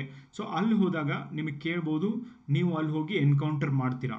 ಓಕೆ, ಸೊ ನೀವು ಎನ್ಕೌಂಟರ್ ಮಾಡ್ತೀರಾ ಅಂತ ನಿಮಗೆ ಮೇನ್ಸ್ ಎಕ್ಸಾಮ್ ಒಳಗೆ ಪ್ರಶ್ನೆನ ಕೇಳ್ಬೋದು ಅಥವಾ ಇಂಟರ್ವ್ಯೂ ಅಲ್ಲಿ ಕ್ವಶನ್ ಕೇಳ್ಬೋದು. ಓಕೆ, ಆವಾಗ ನೀವು ಎನ್ಕೌಂಟರ್ ನಾನು ಮಾಡ್ತೀನಿ, ನೋ. ಸೊ ಕಾನೂನಿನ ಅಡಿಯಲ್ಲಿ ನೀವು ಒಂದು ಆ್ಯಕ್ಷನನ್ನು ತಗೋಬೇಕೇ ಹೊರತು ಇಮಿಡಿಯೇಟ್ ಆಗಿ ನಾನು ಎನ್ಕೌಂಟರ್ ಮಾಡ್ತೀನಿ ಅಂತ ಹೇಳಬಾರ್ದು. ಸೊ ಕಾನೂನಿನ ಚೌಕಟ್ಟಿನಲ್ಲಿ ಏನೇನು ಸಾಧ್ಯ ಇದೆಯೋ ಅದನ್ನೆಲ್ಲ ಮಾಡಲಿಕ್ಕೂ ಕೂಡ ನಾನು ಪ್ರಯತ್ನವನ್ನು ಮಾಡ್ತೀನಿ. ಕಾನೂನಿನ ಅಡಿಯಲ್ಲಿ ಆ ಗುಂಪು ಘರ್ಷಣೆಯನ್ನು ತಡಿಲಿಕ್ಕೆ ನಾನು ಪ್ರಯತ್ನ ಮಾಡ್ತೀನಿ ಅಂತಾನೆ ನಿಮ್ಮ ಉತ್ತರ ಇರಬೇಕೇ ಹೊರತು ಎಸ್ ನಾನು ಎನ್ಕೌಂಟರ್ ಮಾಡ್ತೀನಿ ಅಂತ ಇರಬಾರ್ದು ಫ್ರೆಂಡ್ಸ್. ಓಕೆ, ಸೊ ಗಲ್ಲಿಗೇರಿಸಬೇಕು, ಎನ್ಕೌಂಟರ್ ಮಾಡಬೇಕು. ಒಮ್ಮೆಗ್ಲೇ ಕೊಲೆಗಳನ್ನೇ ಒಬ್ಬ ಪೊಲೀಸ್ ಆಫೀಸರ್ ಆಗಿ ನೀವು ವಿಚಾರ ಮಾಡ್ತೀರಿ, ಒಬ್ಬನ ಕೊಲ್ಲಬೇಕು, ಒಬ್ಬನ ಗಲ್ಲಿಗೇರಿಸಬೇಕು ಅಂತ ಅಂದರೆ ಇನ್ನು ಸಾಮಾನ್ಯ ಜನರ ಪರಿಸ್ಥಿತಿ ಏನು? ನಿಮ್ಮ ಕಡೆಯಿಂದ ಇದನ್ನೇ ಅವರು ಎಕ್ಸ್ಪೆಕ್ಟ್ ಮಾಡ್ತಾ ಇರೋದು. ನೀವು ಹೇಳ್ಬೋದು, ಎಸ್ ಎನ್ಕೌಂಟರ್ ಮಾಡೋದ್ರಲ್ಲಿ ತಪ್ಪಿಲ್ಲ, ಆದರೆ ಯಾವಾಗ ಒಂದು ಸಮಸ್ಯೆ ಕೈ ಮೀರಿ ಹೋಗಲಿಕ್ಕೆ ಶುರು ಮಾಡುತ್ತೋ ಆವಾಗ ನೀವು ಅದನ್ನೇ ಆ್ಯಕ್ಷನ್ನ ತಗೋಬೋದು. ಅದು ಜೀವ ಹೊಡೆಯಂಗಿಲ್ಲ, ಇಮಿಡಿಯೇಟ್ಲಿ ಫಸ್ಟ್ಗೆ ಕಾಲಿಗೆ ಹೊಡಿಬೇಕು, ನಿಮ್ಮನ್ನು ನೀವು ಪ್ರೊಟೆಕ್ಟ್ ಮಾಡ್ಕೊಳ್ಳಿಕ್ಕೆ ಟ್ರೈ ಮಾಡಬೇಕು. ಅದು ಆದಮೇಲೂ ನಿಮ್ಮ ಜೀವ ಹೊಡೆಯಕ್ಕೆ ಬರ್ತಾರೆ ಅಂದರೆ ಆವಾಗ ನೀವು ಡೆಫಿನೆಟ್ಲಿ ಎನ್ಕೌಂಟರ್ ಮಾಡ್ಬೋದು. Okay, this is the way you have to write. Immediately encounter ಮಾಡ್ತೀನಿ. ನೋ, ಕಾನೂನಿನ ಚೌಕಟ್ಟಿನ ಹೊರಗೆ ನೀವು ಏನೂ ಮಾಡೋಂಗಿಲ್ಲ ಫ್ರೆಂಡ್ಸ್. ನೀವು ಯಾವ ಆಫೀಸರ್ ಆದರೂ ಕೂಡ ಅಷ್ಟೇ, ನೀವು IPS ಆದರೂ ಕೂಡ ಅಷ್ಟೇ, PSI ಆದರೂ ಅಷ್ಟೇ, KS ಆದರೂ ಅಷ್ಟೇ. ಓಕೆ, ಸೊ ಕಾನೂನಿನ ಒಳಗಡೆ ನೋಡಿ, ಇನ್ನೂ ನೀವೇನಾದರೂ ಗೌರ್ಮೆಂಟ್ ಜಾಬಲ್ಲಿ ಹೋದರೆ ನೀವು ಕಾನೂನುಗಳನ್ನು ಹೆಚ್ಚಿನಿಗೆ ಫಾಲೋ ಮಾಡಬೇಕು. ಯಾಕಂದರೆ ಜನರಿಗೆ ಅವೇರ್ನೆಸ್ ಇರೋದಿಲ್ಲ, ಜನರಿಗೆ ಕಾನೂನುಗಳು ಗೊತ್ತಿಲ್ಲ. ಅವರು ಉಲ್ಲಂಘನೆ ಆದರೆ ಕಡಿಮೆ ಶಿಕ್ಷೆ ಆಗ್ಬೋದು. ಬಟ್ ಗೌರ್ಮೆಂಟಲ್ಲಿದ್ದೇ ಕಾನೂನುಗಳನ್ನು ಉಲ್ಲಂಘನೆ ಮಾಡಿದರೆ can you imagine guys? Okay, ಜಾಸ್ತಿ ಶಿಕ್ಷೆ ಆಗುತ್ತೆ. ಹಾಗಾಗಿ ಸೊ ಕಾನೂನುಗಳ ಒಂದು ರಕ್ಷಣೆ ಪ್ರತಿಯೊಬ್ಬ ಭಾರತೀಯಂದು ಆಗಿರಬೇಕು. ಓಕೆ, ನೀವು ಈ ಥರ ಒಂದು ಉದಾಹರಣೆಗಳನ್ನು ಕೊಟ್ಟು ಬರಿಬೇಕು ಫ್ರೆಂಡ್ಸ್. ನೆಕ್ಸ್ಟ್, ಪಾರದರ್ಶಕತೆಗೆ ಉತ್ತೇಜನ ಸಿಗುತ್ತೆ. ಹೊಸ ಕಾನೂನುಗಳನ್ನು ಜಾರಿಗೆ ತರ್ತಾ ಇರೋದ್ರಿಂದ ನೋಡಿ, ಭಾರತದಲ್ಲಿ ಅದರಲ್ಲೂ ಈ ಕಾನೂನು ವ್ಯವಸ್ಥೆ ಒಳಗಡೆ ಭ್ರಷ್ಟಾಚಾರ ಅನ್ನೋದು ಸಿಕ್ಕಾಪಟ್ಟೆ ತುಂಬಿ ತುಳ್ಕಾಡ್ತಾ ಇದೆ. ಸೊ ಹೀಗಾಗಿ ಒಂದು ಈ ಕೈದಿಗಳಿಗೆ ಬೇಲ್ ನೀಡುವುದು, ಜೈಲಿನಿಂದ ಹೊರಗೆ ಬರೋದು ಒಂದು ಬಹಳ ಬೇಗ ಬಿಡ್ತಾರೆ ಅಂತ ಹೇಳ್ಬಿಟ್ಟು ಬಹಳಷ್ಟು ಭಾರತೀಯರು ಹೇಳ್ತಾರೆ. ಆಮೇಲೆ ಬಡವರು ಮತ್ತು ದುರ್ಬಲ ವರ್ಗದವರಿಗೆ ನ್ಯಾಯ ದೊರಕಿಸುವಂತೆ ಮಾಡಲು ಅಪರಾಧ ಕಾನೂನುಗಳಲ್ಲಿ ಬದಲಾವಣೆಯ ಅವಶ್ಯಕತೆ ಇತ್ತು. ಓಕೆ, ಸೊ ಇವತ್ತು ನಡೀತಾ ಇರುವಂಥ ಕೇಸ್ಗಳನ್ನು ನೀವು ನೋಡ್ಬೋದು ಫ್ರೆಂಡ್ಸ್. ಯಾರು ರಿಚ್ ಇದ್ದಾರೋ ಅವ್ರಿಗೆ ಬೇಗ ಬೇಲ್ ಸಿಗ್ತಾ ಇದೆ, ಆಮೇಲೆ ಅವ್ರ ಮೇಲೆ ಅಷ್ಟು ಸೀರಿಯಸ್ ಆಗಿ ಎನ್ಕ್ವೈರಿಗಳನ್ನು ಕೂಡ ಮಾಡ್ತಾ ಇಲ್ಲ. ಅದೇ ಪುವರ್ ಇರುವಂಥ ಒಬ್ಬ ವ್ಯಕ್ತಿನ ನೋಡಿ ಯಾವ ಥರ ಎನ್ಕ್ವೈರಿನ ಮಾಡ್ತಾರೆ. ಸೊ ಆ ವ್ಯಕ್ತಿ ಬದುಕಿ ಸತ್ತ ಹಾಗೆ ಮಾಡ್ತಿದ್ದಾರೆ ಫ್ರೆಂಡ್ಸ್. ಓಕೆ, ಬಟ್ ಪಾರದರ್ಶಕತೆಯನ್ನು ತಂದಾಗ ಮಾತ್ರ ಕಾನೂನಿನ ಮುಂದೆ ಪ್ರತಿಯೊಬ್ಬರು ಕೂಡ ಒಂದೇ ಅನ್ನುವಂಥ ಮನೋಭಾವನೆ ಬರ್ಬೋದು. ಅಂಥ ಒಂದು ಟ್ರೈನಿಂಗ್ ಅನ್ನು ಕೂಡ ನಮ್ಮ ಪೊಲೀಸ್ ಆಫೀಸರ್ಸ್ಗೆ ಕೊಡುವಂಥ ಅವಶ್ಯಕತೆ ಇದೆ. ಅಷ್ಟೊಂದು ಅಧಿಕಾರಗಳನ್ನು ಕೂಡ ನಮ್ಮ ಪೊಲಿಟಿಷಿಯನ್ಸ್, ನಮ್ಮ ಪೊಲೀಸ್ ಅಧಿಕಾರಿಗಳಿಗೆ ಕೊಡಬೇಕು. ಆವಾಗ ಮಾತ್ರ ಪಾರದರ್ಶಕತೆ ಬರೋಕ್ಕೆ ಸಾಧ್ಯ. ಬರೀ ಕಾನೂನುಗಳನ್ನು ಜಾರಿಗೆ ತರೋದಲ್ಲ, ಬರೀ ಕಾನೂನುಗಳಲ್ಲಿ ಬದಲಾವಣೆ ಮಾಡೋದಲ್ಲ, ಈವನ್ ಆ ಒಂದು ಪೊಲೀಸಲ್ಲಿ ಆಗಿರ್ಬೋದು, ಈ ಕಾನೂನುಗಳನ್ನು ಯಾರು ಜಾರಿಗೆ ತರ್ತಿದ್ದಾರೆ, ಇಂಪ್ಲಿಮೆಂಟ್ ಮಾಡ್ತಿದ್ದಾರೆ, ಅವರ ಮನಸ್ಥಿತಿಯಲ್ಲೂ ಕೂಡ ಬದಲಾವಣೆಗಳನ್ನು ತರಬೇಕು. ಓಕೆ, ಸೊ ಅಂದಾಗ ಮಾತ್ರ ಈ ಕಾನೂನುಗಳ ಬದಲಾವಣೆ ಮಾಡಿದ್ದು ಉಪಯೋಗ ಆಗುತ್ತೆ ಫ್ರೆಂಡ್ಸ್. ಓಕೆ, ನೆಕ್ಸ್ಟ್, ತ್ವರಿತ ನ್ಯಾಯ ಒದಗಿಸಲು. ಡೆಫಿನೆಟ್ಲಿ ಭಾರತದಲ್ಲಿ ವರ್ಷದಿಂದ ವರ್ಷಕ್ಕೆ ಜನಸಂಖ್ಯೆ ಹೆಚ್ಚಾಗಿ ಇವತ್ತು ಇವನ್ ಜೈಲು ಪಾಲಾದವರ ಮತ್ತು ವಿಚಾರಣಾಧೀನ ಕೈದಿಗಳ ಒಂದು ಸಂಖ್ಯೆ ಕೂಡ ಹೆಚ್ಚಾಗ್ತಾ ಇದೆ. ಆದರೆ ನಿಧಾನಗತಿಯ ನ್ಯಾಯ ವಿತರಣೆ, ಫಾರ್ ಎಕ್ಸಾಂಪಲ್ ನಿಮ್ಗೆ ಹೇಳಬೇಕು ಅಂದರೆ ನೋಡಿ ಫ್ರೆಂಡ್ಸ್, ಸುಪ್ರೀಂ ಕೋರ್ಟ್ ಡೆಲ್ಲಿಯಲ್ಲಿ ಮಾತ್ರ ಇದೆ. ಓಕೆ, ದೇಶದ ಬೇರೆ ಬೇರೆ ವಿವಿಧ ಸ್ಥಳಗಳಲ್ಲಿ ಯಾಕಿಲ್ಲ? ಸೊ ಯಾವಾಗ 140 ಕೋಟಿ ಜನರಿಗೆ 34 ಜನ ಇರುವಂಥ ಒಂದೇ ಒಂದು ಸುಪ್ರೀಂ ಕೋರ್ಟ್ ಈ ದೇಶದೊಳಗಿದೆ ಅಂದರೆ ಏನು ನ್ಯಾಯದಾನವನ್ನು ನೀವು ಎಕ್ಸ್ಪೆಕ್ಟ್ ಮಾಡ್ತೀರಿ? ಫಾಸ್ಟ್ ಟ್ರ್ಯಾಕ್ ಕೋರ್ಟ್ ಅಂದರೆ ಅಂದರೆ ಮಾಡಲಿಕ್ಕೆ ರೆಡಿ ಇಲ್ಲ. ಸೊ ಹೈಕೋರ್ಟ್ಗಳಲ್ಲಿ 2-3 ತಿಂಗಳ ರಜೆಗೆ ಹೋಗ್ತಾರೆ. ಸೊ ಇನ್ನು ಕಾನೂನುಗಳು ಈ ಥರ ಒಂದು ನ್ಯಾಯ ವ್ಯವಸ್ಥೆ ಆದರೆ ಎಂದು ನ್ಯಾಯ ಸಿಗಬೇಕು ಜನರಿಗೆ? ಸೊ ಹೀಗಾಗಿ ಸುಪ್ರೀಂ ಕೋರ್ಟ್ನ 2023 ಒಂದು ವರದಿ ಹೇಳುತ್ತೆ ಫ್ರೆಂಡ್ಸ್, ದೇಶಾದ್ಯಂತ ವಿವಿಧ ಕೋರ್ಟ್ಗಳಲ್ಲಿ 5 ಕೋಟಿಗೂ ಹೆಚ್ಚು ಪ್ರಕರಣಗಳು ಬಾಕಿ ಇದ್ದಾವೆ. ಸೊ ಈ ಪ್ರಕರಣಗಳನ್ನು ಬಾಕಿ ಇರೋದನ್ನು ಕೂಡ ಬೇಗ ನ್ಯಾಯ ಕೊಡಿಸುವಂಥ ಅವಶ್ಯಕತೆ ಇದೆ. ಹೀಗಾಗಿ ತ್ವರಿತ ನ್ಯಾಯ ಒದಗಿಸಲು ಈ ಒಂದು ಕಾನೂನುಗಳ ಅವಶ್ಯಕತೆ ತುಂಬಾ ಇತ್ತು ಫ್ರೆಂಡ್ಸ್. ನೆಕ್ಸ್ಟ್, ಪೊಲೀಸ್ ಸುಧಾರಣೆಗೆ ಸಹಕಾರಿ. ನೋಡಿ, ಪೊಲೀಸ್ ಸುಧಾರಣೆ ಮಾಡುವಂಥ ಅವಶ್ಯಕತೆ ಇದೆ ಫ್ರೆಂಡ್ಸ್. ಯಾಕಂದರೆ ಹೊಸ ಕಾನೂನಿನ ಪ್ರಕಾರ FIR ಹಾಕ್ಬೋದು. ಓಕೆ, ನೋಡಿ ಇದು ಡೆಫಿನೆಟ್ಲಿ ಒಂದು ಪೊಲೀಸ್ ವ್ಯವಸ್ಥೆಯಲ್ಲಿ ಸುಧಾರಣೆ ತರುತ್ತೆ, ಈವನ್ ಪೊಲೀಸ್ ವಿಚಾರ ಶಕ್ತಿಯಲ್ಲಿ ಸುಧಾರಣೆ ತರುತ್ತೆ. ಅಷ್ಟೇ ಅಲ್ಲ, 0 FIR ಒಂದು ನಾರ್ಮ್ ಕೂಡ ತರಲಾಗಿದೆ ಫ್ರೆಂಡ್ಸ್ ಹೊಸ ಕಾನೂನಿನಡಿಯಲ್ಲಿ. ಹಿಂಗಂದ್ರೆ ಏನು? 0 FIR ಅಂದರೆ ನೋಡಿ ಫ್ರೆಂಡ್ಸ್, ಫಸ್ಟ್ ಇನ್ಫಾರ್ಮೇಷನ್ ರಿಪೋರ್ಟ್ ಅಂತ FIR ಫುಲ್ ಫಾರ್ಮ್ ಆಗುತ್ತೆ. ಯಾರು ಗೊತ್ತಿಲ್ಲೋ ತಿಳ್ಕೊಳ್ಳಿ. ಸೊ ಇದನ್ನು ಕೂಡ ಕ್ವಶನ್ ಕೇಳಿದ್ದಾರೆ. ಫಾರ್ ಎಕ್ಸಾಂಪಲ್, ಇಲ್ಲಿವರೆಗೂ ಏನಾಗ್ತಿತ್ತು ಅಂದರೆ, ಒಂದು ಏರಿಯಾ ಇದೆ ಅಂತ ತಿಳ್ಕೊಳ್ಳಿ, ಏರಿಯಾ ಇದೆ. ಸೊ ಅದರ ಪಕ್ಕದೊಳಗೆ ಒಂದು ಕಲ್ಯಾಣ್ ನಗರ್ ಅಂತ ಒಂದು ಏರಿಯಾ ಇದೆ. ಸೊ ಅದರ ಪಕ್ಕದೊಳಗೇನೆ ಸಪ್ತಾಪುರ್ ಅಂತ ಇನ್ನೊಂದು ಏರಿಯಾ ಇದೆ. ಸೊ ಈಗ ಏನಾಗ್ತಿತ್ತು, ಕಲ್ಯಾಣ್ ನಗರದಲ್ಲಿ ಒಂದು ಮರ್ಡರ್ ಆಗಿದೆ ಅಂದರೆ, ಸೊ ಆ ಮರ್ಡರ್ನ ಕಲ್ಯಾಣ್ ನಗರದ ಪೊಲೀಸ್ ಠಾಣೆಯಲ್ಲೇ ನೀವು ಕಂಪ್ಲೇಂಟ್ ಮಾಡಬೇಕಾಗಿತ್ತು. ಓಕೆ, ಸೊ ನೀವು ಸಪ್ತಾಪುರದಲ್ಲಿ ಹೋದರೆ ಪೊಲೀಸ್ ಹೇಳ್ತಿದ್ರು ನಮ್ಮ ಏರಿಯಾ ಒಳಗೆ ಬರೋದಿಲ್ಲ ಇದು, ಸೊ ನಮ್ಮ ಸ್ಟೇಷನ್ ಅಂಡರ್ ಬರೋದಿಲ್ಲ ಇದು, ನೀವು ಕಲ್ಯಾಣ್ ನಗರ್ ಪೊಲೀಸ್ ಸ್ಟೇಷನ್ಗೆ ಹೋಗ್ರಿ ಅಂತ ಹೇಳ್ತಾ ಇದ್ರು. ಬಟ್ ಇವತ್ತೇನಾಗ್ತಾ ಇದೆ, ನೀವು ಎಲ್ಲಿ ಬೇಕಾದರೂ ಯಾವ ಸ್ಟೇಷನಲ್ಲಿ ಬೇಕಾದರೂ ಕಂಪ್ಲೇಂಟ್ಗಳನ್ನು ಮಾಡ್ಬೋದು. ಸೊ ಆ ಒಂದು ಕ್ರೈಮ್ ನಡೆದಿದ್ದು ಯಾವ ಸ್ಟೇಷನ್ ಅಡಿಯಲ್ಲಿ ಬರ್ತದೋ ಆ ಸ್ಟೇಷನ್ ಬಿಟ್ಟು ಬೇರೆ ಒಂದು ಸ್ಟೇಷನಲ್ಲೂ ಕೂಡ ನೀವು ಕಂಪ್ಲೇಂಟ್ಸ್ಗಳನ್ನು ಮಾಡಬಹುದು. 0 FIR ಅನ್ನುವಂಥ ಒಂದು ಪ್ರಾವಿಷನ್ಸ್ನ ತರಲಾಗಿದೆ ಫ್ರೆಂಡ್ಸ್. ಸೊ ಲಾಸ್ಟ್ಗೆ ಇವನ್ ಹೊಸ ಕಾನೂನುಗಳ ಕೆಲವೊಂದು ಗ್ಲಿಂಪ್ಸ್ಗಳನ್ನು ಕೂಡ ನಾನು ಹೇಳ್ತೀನಿ. ಈ FIRಗಳನ್ನು ತರ್ಬೋದು. ಆಮೇಲೆ ನಮ್ಮ ದೇಶದಲ್ಲಿ ಐತ್ಲಾ ಫ್ರೆಂಡ್ಸ್, ಈ ಒಂದು ಪೊಲೀಸ್ ಸುಧಾರಣೆ ಅವಶ್ಯಕತೆ ಯಾಕಿದೆ ಅಂದರೆ, ದೇಶದಲ್ಲಿ ಜನಸಂಖ್ಯೆಗೆ ತಕ್ಕಂತೆ ಪೊಲೀಸ್ ಬಲ ಇಲ್ಲ, ಪೊಲೀಸರು ಜನಸಂಖ್ಯೆಗೆ ತಕ್ಕಂತೆ ಇಲ್ಲ. ಸೊ ಇಂಥ ಒಂದು ದೇಶದಲ್ಲಿ ಹೆಂಗೆ ಶಾಂತಿಯನ್ನು ನಡೆಸಲಿಕ್ಕೆ ಎಸ್ಟಾಬ್ಲಿಷ್ ಮಾಡೋಕ್ಕೆ ಸಾಧ್ಯ ಆಗುತ್ತೆ ಹೇಳಿ? ಸೊ ಪೊಲೀಸರ ರಿಕ್ರೂಟ್ಮೆಂಟ್ ಮಾಡುವಂಥ ಅವಶ್ಯಕತೆ, ಹೆಚ್ಚು ಜನರ ಪೊಲೀಸರನ್ನ ಅಪಾಯಿಂಟ್ಮೆಂಟ್ ಮಾಡುವಂಥ ಅವಶ್ಯಕತೆ ಇದೆ. ಸೊ ಇವತ್ತು ಪೊಲೀಸರು ಮಾನಸಿಕ ಸಮಸ್ಯೆಗೆ ಒಳಗಾಗ್ತಿದ್ದಾರೆ. 24/7 ಕೆಲಸ ಮಾಡಬೇಕಾಗಿದೆ, ಯಾಕಂದರೆ ಕ್ರೈಮ್ಗಳು ಹೆಚ್ಚಿಗೆ ಆಗ್ತಿದ್ದಾವೆ. ಸೊ ಪೊಲೀಸ್ ಸ್ಟ್ರೆಂತ್ ಕೂಡ ತುಂಬಾ ಕಡಿಮೆ ಇದೆ. ಅದ್ರ ಜೊತೆಗೆ ಈಕ್ವಲಿ ಅಷ್ಟು ಅವರ್ ವರ್ಕ್ ಮಾಡಿದ್ದಕ್ಕೆ ಅವರಿಗೆ ಸರಿಯಾದ ರೀತಿಯಲ್ಲಿ ಸ್ಯಾಲ್ರಿ ಕೊಡದೇ ಇರೋದ್ರಿಂದ ಡೆಫಿನೆಟ್ಲಿ ಕರ್ನಾಟಕ ಪೊಲೀಸ್ಗೆ ಏನು ಸ್ಯಾಲ್ರಿ ಕೊಡ್ತಿದ್ದಾರೆ ಬೇರೆ ರಾಜ್ಯಗಳಿಗೆ ಹೋಲಿಸಿದರೆ ಅದು ಕಡಿಮೆ ಕೂಡ ಆಗಿದೆ ಫ್ರೆಂಡ್ಸ್. ಓಕೆ, ಪೊಲೀಸ್ ಕಾನ್ಸ್ಟೇಬಲ್ಗೆ 60,000 ರೂಪಾಯಿ ಸ್ಯಾಲ್ರಿ ತೆಲಂಗಾಣದಲ್ಲಿ ಕೊಟ್ಟರೆ ಡೆಲ್ಲಿ ಪೊಲೀಸಲ್ಲಿ 70,000 ಕೊಡ್ತಾರೆ. ಹೀಗೆ ಸೊ ಸ್ಯಾಲರಿ ಕೂಡ ಹೆಚ್ಚು ಕಮ್ಮಿ ಕೊಡೋದ್ರಿಂದ ಪೊಲೀಸ್ ವ್ಯವಸ್ಥೆಯಲ್ಲಿ ಈ 24/7 ಕೆಲಸ ಮಾಡಿ ಅಷ್ಟೇ ಸ್ಯಾಲರಿಯನ್ನು ತಗೊಳ್ಕೊಳ್ತಾ ಇರೋದ್ರಿಂದ ಭ್ರಷ್ಟಾಚಾರ ಕೂಡ ಹೆಚ್ಚಾಗುತ್ತೆ ಫ್ರೆಂಡ್ಸ್. ಆಟೋಮೆಟಿಕ್ಲಿ ಹೆಚ್ಚಾಗುತ್ತೆ. ಯಾವ ಮನುಷ್ಯನಿಗೆ ಕೆಲಸ ಮಾಡಿದಷ್ಟು ಸ್ಯಾಲರಿ ಸಿಗಬೇಕು ಅಂತ ಇರೋದಿಲ್ಲ. ಸೊ ಹೀಗಾಗಿ ಈ ಪೊಲೀಸ್ ವ್ಯವಸ್ಥೆಯಲ್ಲಿ ಸುಧಾರಣೆ ತರುವಂಥ ಅವಶ್ಯಕತೆ ಇದೆ. ಮೊದಲು ಪೊಲೀಸರಿಗೆ ಈ ಕಾನೂನುಗಳ ಬಗ್ಗೆ ತಿಳಿಸುವಂಥ ಅವಶ್ಯಕತೆ ಇದೆ. ಸೊ ಹಾಗಾಗಿ ದೇಶಾದ್ಯಂತ ನನಗನ್ಸುತ್ತೆ ಇದ್ರ ಮೇಲೆ ಒಂದು ಮೂವಿ ಕೂಡ ಮಾಡ್ಬೋದು ಫ್ರೆಂಡ್ಸ್. ಅದರಿಂದ ಹೆಚ್ಚು ಅವೇರ್ನೆಸ್ ಬರುತ್ತೆ. ಆ ಮೂವಿನ ಎಲ್ಲ ಲ್ಯಾಂಗ್ವೇಜ್ ಒಳಗೂ ರಿಲೀಸ್ ಮಾಡಿ ನೋಡಿ. ಕಾಶ್ಮೀರಿ ಫೈಲ್ಸ್ ಅಂತ ಮಾಡಿದ್ರು. ಡೆಫಿನೆಟ್ಲಿ ನನಗೆ ಗೊತ್ತಿಲ್ಲ ಅದರಿಂದ ಎಷ್ಟು ಉಪಯೋಗ ಆಗಿದೆ ಅಂತ. ಬಟ್ ಈ ಅಪರಾಧ ಕಾನೂನುಗಳ ಮೇಲೆ ಒಂದು ಮೂವಿಯನ್ನು ಅಥವಾ ಟಿ ವಿ ಸೀರೀಸ್ನೋ ಮಾಡೋದ್ರಿಂದ ಡೆಫಿನೆಟ್ಲಿ ಈ ಕಾನೂನು ಬಗ್ಗೆ ಅರಿವು ಮೂಡುತ್ತೆ. ನನಗೆ ಯಾಕೆ ಅನಿಸುತ್ತೆ ಅಂದರೆ ಫ್ರೆಂಡ್ಸ್, ಈ ದೇಶದೊಳಗೆ ಹುಟ್ಟಿರುವಂಥ ನೀವೆಲ್ಲ ಸಾಯೋವರೆಗೂ ಇದೇ ದೇಶದ ಕಾನೂನುಗಳನ್ನ ಫಾಲೋ ಮಾಡಬೇಕಾಗುತ್ತೆ. ಸೊ ನೀವು ಒಂದು ಸರ್ತಿ ಈ ಕಾನೂನುಗಳನ್ನು ತಿಳ್ಕೊಳ್ಳೋದ್ರಿಂದ ಸಾಯೋವರೆಗೂ ನಿಮಗೆ ಉಪಯೋಗ ಆಗುತ್ತೆ.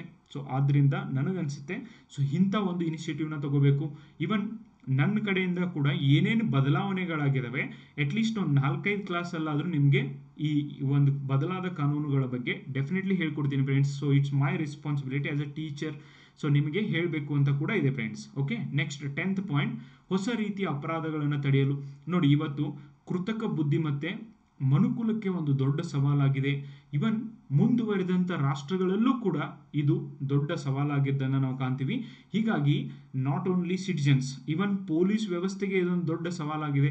So for example cyber crimes ಆಗಿರ್ಬೋದು, ಬಿಟ್ ಕಾಯಿನ್ಸ್ನಂತಹ ಪ್ರಕರಣಗಳಾಗಿರ್ಬೋದು. ಭಾರತದಲ್ಲಿ ಇಂಥ ಒಂದು ಪ್ರಕರಣಗಳನ್ನು ತಡೀಲಿಕ್ಕೆ ನಮಗೆ ಹೊಸ ಕಾನೂನುಗಳ ಅವಶ್ಯಕತೆ ತುಂಬಾ ಇತ್ತು.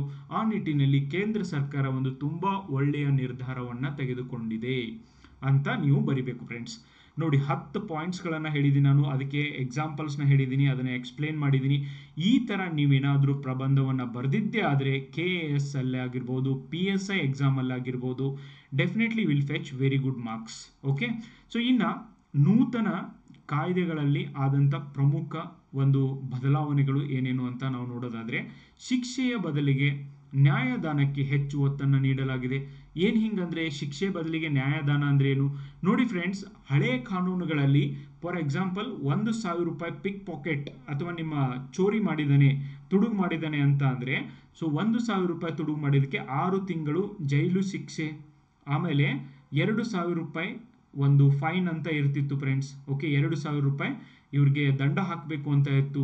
ಸೊ ಈ ಥರ ಏನಿತ್ತಲ್ವಾ, ಈ 1,000 ರೂಪಾಯಿ ತುಡುಗು ಮಾಡಿದರೂ ಕೂಡ ಇವರಿಗೆ ಈ ಥರ ಶಿಕ್ಷೆ ಇತ್ತಲ್ವಾ. ಸೊ ಇಲ್ಲಿ ಶಿಕ್ಷೆಯ ಬದಲಿಗೆ ನ್ಯಾಯದಾನಕ್ಕೆ ಒತ್ತನ್ನು ನೀಡಲಾಗಿದೆ. ಹಿಂಗಂದ್ರೆ ಏನು ನೋಡಿ, ನಾನು ಹೇಳ್ತೀನಿ. ಸೊ ಇವನಿಗೆ 6 ತಿಂಗಳು ಜೈಲಿಗೆ ಹಾಕೋ ಬದಲಿ ಇವನಿಗೇನು ಶಿಕ್ಷೆ ಕೊಡೋದು ಅಂದರೆ, ಫಾರ್ ಎಕ್ಸಾಂಪಲ್ ಯಾವುದೋ ಒಂದು ಅಶೋಕ್ ನಗರ್ ಅಂತ ಒಂದು ಏರಿಯಾ ಇದೆ ಅಂತ ತಿಳ್ಕೊಳ್ಳಿ. ಆ ನಗರದಲ್ಲಿ ಒಂದು ಟೆಂಪಲ್ ಇದೆ, ಒಂದು ದೇವ್ರ ಗುಡಿ ಇದೆ. ಆ ದೇವ್ರ ಗುಡಿಯಲ್ಲಿ 1 ವರ್ಷದವರೆಗೆ ಈ ಒಬ್ಬ ವ್ಯಕ್ತಿ ದಿನ ಬೆಳಿಗ್ಗೆ 6 ಗಂಟೆಗೆ ಹೋಗಬೇಕು, ಅಲ್ಲಿ ಕಸ ಗುಡಿಸ್ಬೇಕು, ಅದನ್ನೆಲ್ಲ ಕ್ಲೀನ್ ಮಾಡಬೇಕು, ಅಲ್ಲಿರುವಂಥ ಗಿಡಗಳನ್ನ ನೀರು ಹಾಕಬೇಕು, ಅದನ್ನು ಮೇಂಟೈನ್ ಮಾಡಬೇಕು. ಈ ಥರ ನ್ಯಾಯದಾನ ವ್ಯವಸ್ಥೆಯನ್ನು ಮಾಡಲಾಗಿದೆ ಫ್ರೆಂಡ್ಸ್. ಇನ್ನು FIR ನಿಂದ ಚಾರ್ಜ್ ಶೀಟ್ನವರೆಗೆ ಎಲ್ಲವನ್ನ ಡಿಜಿಟಲೀಕರಣ ಮಾಡಲಾಗಿದೆ. Very very important. ಡಿಜಿಟಲೀಕರಣ ಆಗಬೇಕಾಗಿತ್ತು ಫ್ರೆಂಡ್ಸ್, ಅಂದರೆ ಮಾತ್ರ ಭ್ರಷ್ಟಾಚಾರವನ್ನು ತಡೆಗಟ್ಟಲಿಕ್ಕೆ ಸಾಧ್ಯ ಆಗುತ್ತೆ. 7 ವರ್ಷಕ್ಕಿಂತ ಹೆಚ್ಚು ಶಿಕ್ಷೆಯಾಗಿರುವ ಪ್ರಕರಣಗಳನ್ನು ವಿಧಿವಿಜ್ಞಾನ ತಂಡ ಕ್ರೈಮ್ ಸೀನ್ಗೆ ಭೇಟಿ ಮಾಡುವುದು ಕಡ್ಡಾಯವಾಗಿದೆ. ಅಷ್ಟೇ ಅಲ್ಲ ಫ್ರೆಂಡ್ಸ್, ಈ ಒಂದು ಕ್ರೈಮ್ ಎಲ್ಲಾಗಿರುತ್ತೋ ಅಲ್ಲಿ ಈ ಒಂದು ಪೊಲೀಸರ ತಂಡ ಭೇಟಿ ಮಾಡಬೇಕು. ಆಮೇಲೆ ಇವನ್ ಒಂದು ಹೊಸ ಆ್ಯಪ್ನು ಕೂಡ ಲಾಂಚ್ ಮಾಡಿದ್ದಾರೆ ಫ್ರೆಂಡ್ಸ್. ಓಕೆ, ಆ ಒಂದು ಅಪ್ಲಿಕೇಶನ್ ಒಳಗೆ ಸೊ ಆ ಒಂದು ಫಾರ್ ಎಕ್ಸಾಂಪಲ್ ಒಂದು ಯಾವುದೋ ಏರಿಯಾ ಇದೆ ಅಂತ ತಿಳ್ಕೊಳ್ಳಿ. ಓಕೆ, ಸೊ ಒಂದು Kalyan Nagar. Okay, take Kalyan Nagar only. So ಈ ಕಲ್ಯಾಣ್ ನಗರದೊಳಗೆ ಏನು ಕ್ರೈಮ್ ಆಗಿದೆ, ಯಾವ ರೋಡಲ್ಲಿ ಆಗಿದೆ, ಎಷ್ಟನೇ ಕ್ರಾಸಲ್ಲಿ ಆಗಿದೆ, ಆಮೇಲೆ ಅಲ್ಲಿ ಏನೇನು ಎವಿಡೆನ್ಸ್ ಸಿಕ್ಕಿದಾವೆ. ಸೊ ನೀವು ನೋಡ್ಬೋದು ಕ್ರೈಮ್ ಕೇಸ್ಗಳಲ್ಲಿ ಇವನ್ ಕೂದಲು ಕೂಡ ಬಿಡೋದಿಲ್ಲ. ಇವನ್ ಅಲ್ಲಿ ನಿಮ್ದೇನಾದರೂ ಬೆವ್ರ ಹನಿ ಬಿದ್ದಿದ್ರು ಕೂಡ ನಿಮ್ಮನ್ನು ಬಿಡೋದಿಲ್ಲ ಫ್ರೆಂಡ್ಸ್. ಓಕೆ, ಸೊ ಹೀಗಾಗಿ ಕಾನೂನುಗಳಿಂದ ಕೆಲವೊಂದು ಸರ್ತಿ ಯಾರು ಕೂಡ ತಪ್ಪಿಸ್ಕೊಳ್ಳೋಕ್ಕಾಗೋದಿಲ್ಲ, ಬಟ್ ಕೆಲವೊಂದು ಸರ್ತಿ ಮಾತ್ರ. ಓಕೆ, ಸೊ ಪ್ರತಿ ಜಿಲ್ಲೆಯಲ್ಲೂ ಕೂಡ 7 ಸಂಚಾರಿ ವಿಧಿವಿಜ್ಞಾನ ಪ್ರಯೋಗಾಲಯಗಳನ್ನು ಸ್ಥಾಪನೆ ಮಾಡಬೇಕು ಅಂತ ಹೇಳಲಾಗಿದೆ. ಸೊ ಈ ಥರ ನೋಡ್ರಿ, ಕ್ರೈಮ್ ಆಗಿದ್ದು 2018 ಅಂತ ತಿಳ್ಕೊಳ್ಳಿ, ಅಥವಾ 2024 ಕ್ರೈಮ್ ಆಗಿದೆ ಅಂತ ತಿಳ್ಕೊಳ್ಳಿ. ಇದ್ರ ಎವಿಡೆನ್ಸ್ ಬೇಕು ಅಂದರೆ ನೀವು ಈ ಒಂದು ಆ್ಯಪನ್ನು 2030 ಕೂಡ ಎಲ್ಲ ವಿಡಿಯೋ ಮತ್ತು ಪೊಲೀಸರು ಏನೇನು ಅದ್ರ ಮೇಲೆ ಎನ್ಕ್ವೈರಿ ಮಾಡಿದರೆ ಪ್ರತಿಯೊಂದನ್ನು ಕೂಡ ನಿಮಗೆ ನೀಡಬೇಕು ಫ್ರೆಂಡ್ಸ್. ಸೊ ಆ ಆ್ಯಪ್ ಹೆಸರನ್ನು ಕೂಡ ನಿಮಗೆ ಲಾಸ್ಟ್ಗೆ ಹೇಳ್ತೀನಿ.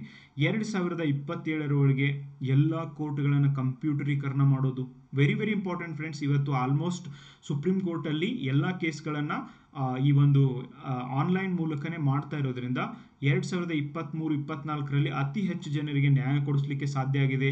ಇವತ್ತು ಸೌತ್ ಇಂಡಿಯಾದ ಒಬ್ಬ ವ್ಯಕ್ತಿ ಸುಪ್ರೀಂ ಕೋರ್ಟ್ಗೆ ಡೆಲ್ಲಿಗೆ ಹೋಗಬೇಕು ಅಂತ ಇಲ್ಲ. ಓಕೆ, ವಿಡಿಯೋ ಕಾನ್ಫರೆನ್ಸ್ ಮೂಲಕ ಮನೆಯಲ್ಲೇ ಕೂತು ಅವನ ಕೇಸ್ನ ಫೈಲ್ ಮಾಡ್ಬೋದು, ಮನೆಯಲ್ಲೇ ಕುಳಿತು ಸೊ ನ್ಯಾಯದಾನವನ್ನು ಪಡಿಬೋದು ಫ್ರೆಂಡ್ಸ್. ಸೊ ಹೀಗಾಗಿ ಈ FIR ಮಾಡುವಂಥ ಅವಕಾಶವನ್ನು ಕೊಟ್ಟಿದ್ದಾರೆ. ಓಕೆ, ಇವತ್ತು ಪೊಲೀಸ್ ಸ್ಟೇಷನ್ಗಳಿಗೆ ಹೋಗಿ FIR ಮಾಡು ಅಂದರೂ ಕೂಡ ಮಾಡ್ತಿರಲಿಲ್ಲ, ಬಟ್ ಈ FIR is a good initiative ಅಂತ ನನಗನ್ಸುತ್ತೆ ಫ್ರೆಂಡ್ಸ್. ಇನ್ನು ಅಪರಾಧ ನಿರ್ಣಯ ಪ್ರಮಾಣಕ್ಕೆ 90%ಗೆ ಏರಿಕೆ ಮಾಡಬೇಕು ಅಂತ ಹೇಳಿದೆ. ಅದು ಆದಮೇಲೆ ಲೈಂಗಿಕ ದೌರ್ಜನ್ಯದ ಕೇಸ್ನಲ್ಲಿ ಸಂತ್ರಸ್ತೆ ವಿಡಿಯೋ ರೆಕಾರ್ಡಿಂಗ್ ಮಾಡೋದು ಕಡ್ಡಾಯವಾಗಿದೆ. ನೋಡಿ ಫ್ರೆಂಡ್ಸ್, ನೀವು ಅನ್ನಿಸ್ಬೋದು ಲೈಕ್ ಸರ್, ಈ ಲೈಂಗಿಕ ಕೇಸ್ಗಳಲ್ಲಿ ವಿಡಿಯೋ ಹೆಂಗೆ ರೆಕಾರ್ಡಿಂಗ್ ಮಾಡೋದು?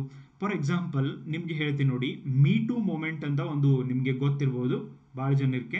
ಸೊ ಮೀ ಟೂ ಮೂಮೆಂಟಲ್ಲಿ ಏನಾಗಿತ್ತು ಅಂದರೆ, ಬಹಳಷ್ಟು ಜನ ಮಹಿಳೆಯರು 10 ವರ್ಷದ ಹಿಂದೆ ಅಥವಾ 5 ವರ್ಷದ ಹಿಂದೆ ಸೊ ಆಫೀಸಲ್ಲಿ ನಮ್ಮ ಬಾಸ್ ನನ್ನೊಂದಿಗೆ ಮಿಸ್ಬಿಹೇವ್ ಮಾಡಿದ್ರು, ಅಂದರೆ ನನಗೆ ಈ ಥರ ಟಚ್ ಮಾಡಿದರು, ನನಗೆ ಈ ಥರ ಕೆಟ್ಟದಾಗಿ ಬೈದರು. ಸೊ 5 ವರ್ಷದ ಹಿಂದೆ ಆಗಿರುವಂಥ ಕೇಸ್ನ 5 ವರ್ಷ ಆದಮೇಲೆ ತಂದು ಕಂಪ್ಲೇಂಟ್ನ ಫೈಲ್ ಮಾಡ್ತಿದ್ರು. ಸೊ ಇದನ್ನು ಟ್ಯಾಕಲ್ ಮಾಡೋದು ಅಥವಾ ಈ ಇವ್ರಿಗೆ ನ್ಯಾಯವನ್ನು ಕೊಡಿಸೋದು ಪೊಲೀಸರಿಗೆ ಮತ್ತು ಕಂಪ್ಲೇಂಟ್ ತಗೊಳ್ಳುವಂಥ ಅಥಾರಿಟಿಗಳಿಗೆ ದೊಡ್ಡ ಚಾಲೆಂಜ್ ಆಗಿತ್ತು. ಆದ್ದರಿಂದಾನೇ ಈ ಒಂದು ರೆಕಾರ್ಡಿಂಗ್ ಎಲ್ಲ ಕಡ್ಡಾಯವಾಗಿ ಮಾಡಲಾಗಿದೆ ಫ್ರೆಂಡ್ಸ್. ಓಕೆ, ಆಮೇಲೆ ಇವು ಪೊಲೀಸರು ಏನು ಎನ್ಕ್ವೈರಿ ಮಾಡ್ತಾರೋ ಈ ರೇಪ್ ಕೇಸ್ಗಳಲ್ಲಿ, ಸೊ ಆ ಎನ್ಕ್ವೈರಿಯನ್ನು ಅವ್ರ ಸಂಬಂಧಿಕರ ಸಮ್ಮುಖದಲ್ಲಿ ಅಥವಾ ಗೊತ್ತಿರುವಂಥ ಫ್ಯಾಮಿಲಿಯವರ ಸಮ್ಮುಖದಲ್ಲಿನೇ ಒಬ್ಬ ಮಹಿಳಾ ಪೊಲೀಸ್ ಅಧಿಕಾರಿ ಮಾತ್ರ ಮಾಡಬೇಕು ಅಂತ ಕೂಡ ಮಾಡಲಾಗಿದೆ. ಇನ್ನು ದೋಷಾರೋಪಣೆ ಪಟ್ಟಿ ಸಲ್ಲಿಕೆ ಆಗೋದು ಕೂಡ ವಿಳಂಬ ಆಗ್ತಿತ್ತು. 45 ದಿನಗಳ ಒಳಗಾಗಿ ಈ ಕಾಲಮಿತಿಯೊಳಗೆ ಇದನ್ನು ಮಾಡಬೇಕು ಅಂತ ಹೇಳಿದ್ದಾರೆ. ಇನ್ನು ಘೋಷಿತ ಅಪರಾಧಿಯ ಆಸ್ತಿಯ ಮೂಲಕ ಪರಿಹಾರ ವಸೂಲಿ.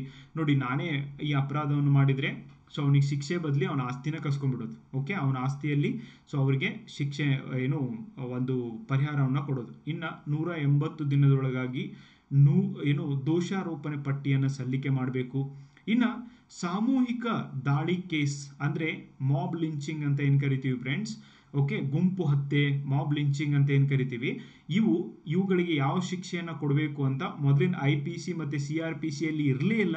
ಬಟ್ ಈಗ ಕನಿಷ್ಠ 7 ವರ್ಷ ಜೈಲು ಶಿಕ್ಷೆ ಅಥವಾ ಜೀವಾವಧಿಯ ಶಿಕ್ಷೆಯನ್ನು ಕೊಡಬೇಕು ಅಂತ ಹೊಸ ಕಾನೂನುಗಳಲ್ಲಿ ಪ್ರಾವಿಷನ್ಸ್ಗಳನ್ನು ಆ್ಯಡ್ ಮಾಡಿದ್ದಾರೆ.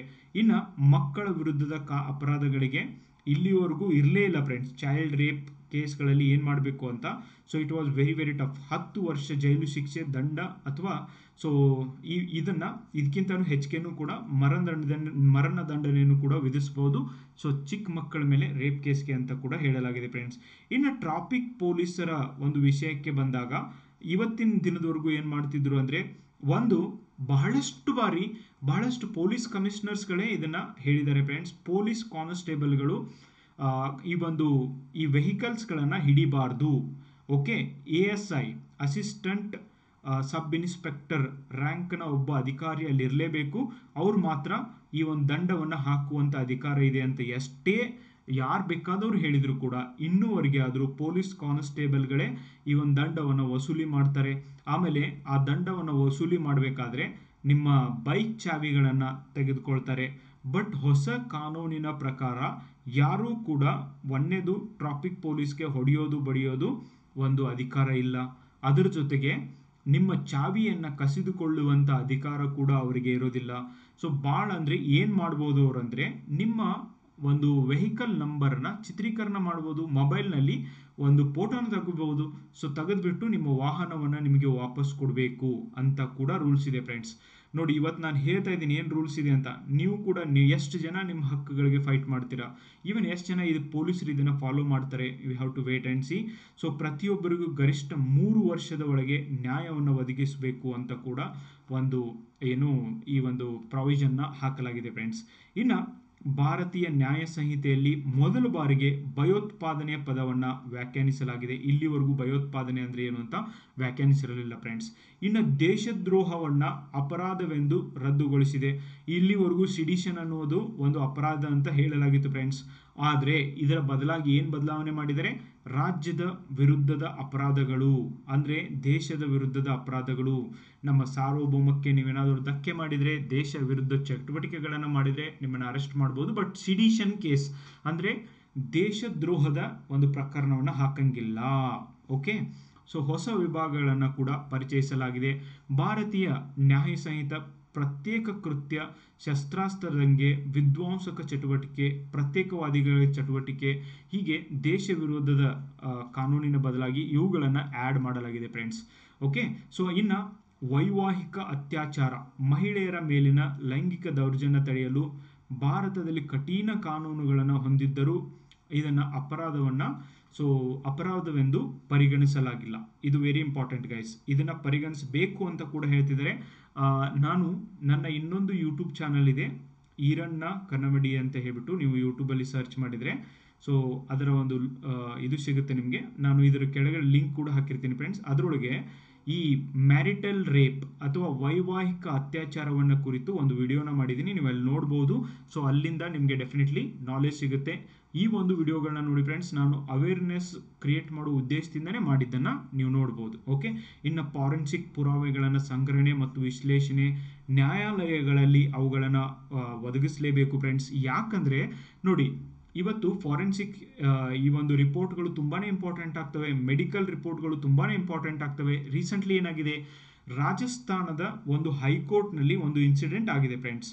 ಏನು, 18 ವರ್ಷದ ಒಬ್ಬ ಹುಡುಗಿ ರೇಪ್ ಆಗಿದೆ ಫ್ರೆಂಡ್ಸ್. ಓಕೆ, ಅತ್ಯಾಚಾರ ಆಗಿದೆ ಈ ಒಂದು ಹುಡುಗಿ ವಿರುದ್ಧ. ಓಕೆ, ಸೊ ಈ ಹುಡುಗಿ ಕೋರ್ಟ್ನ ಕಟಕಟೆಯಲ್ಲಿ ನಿಂತಾಗ ಜಡ್ಜ್ ಏನು ಕೇಳಿದ್ದಾರೆ, ನಿಮ್ಮ ವಿರುದ್ಧ ಅತ್ಯಾಚಾರ ಆಗಿದೆ ಅಂತ ಕೇಳಿದಾಗ, ಹೌದು ಸರ್ ನನಗೆ ಅತ್ಯಾಚಾರ ಆಗಿದ್ದಾವೆ, ನನಗೆ ಅತ್ಯಾಚಾರದ ಆದಾಗ ನನಗೆ ನನ್ನ ಬಾಡಿಯಲ್ಲಿ ಮಲ್ಟಿಪಲ್ ಫ್ರ್ಯಾಕ್ಚರ್ಸ್ ಆಗಿದ್ದಾವೆ, ಗಾಯಗಳಾಗಿದ್ದಾವೆ, ನನ್ನ ದೇಹದಲ್ಲಿ ಅದರಿಂದ ಗಾಯಗಳಾಗಿದ್ದಾವೆ ಅಂತ ಹೇಳ್ಬಿಟ್ಟು ಆ ಹುಡುಗಿ ಹೇಳಿದಾಗ ಜಡ್ಜ್ ಕೇಳಿದ್ದಾರೆ, ಎಲ್ಲಿ ಗಾಯಗಳಾಗಿದ್ದಾವೆ, ಸೊ ನಿಮ್ಮ ದೇಹದಲ್ಲಿರುವಂಥ ಗಾಯಗಳನ್ನು ತೋರಿಸಿ ಅಂತ ಹೇಳ್ಬಿಟ್ಟು ಹೇಳಿದಾಗ ಈ ಒಬ್ಬ ಯುವತಿ ಸೊ ಆ ಜಡ್ಜ್ ವಿರುದ್ಧನೇ ಅಟ್ರಾಸಿಟಿ ಕೇಸ್ನ ಹಾಕಿದ್ದಾರೆ friends. Okay, atrocity case normally SC/ST ಜನಾಂಗದವರ ಅವರು ಹಾಕಬಹುದು, ಸೊ ಬೇರೆ ಒಂದು ಜನಾಂಗದವ್ರ ವಿರುದ್ಧ.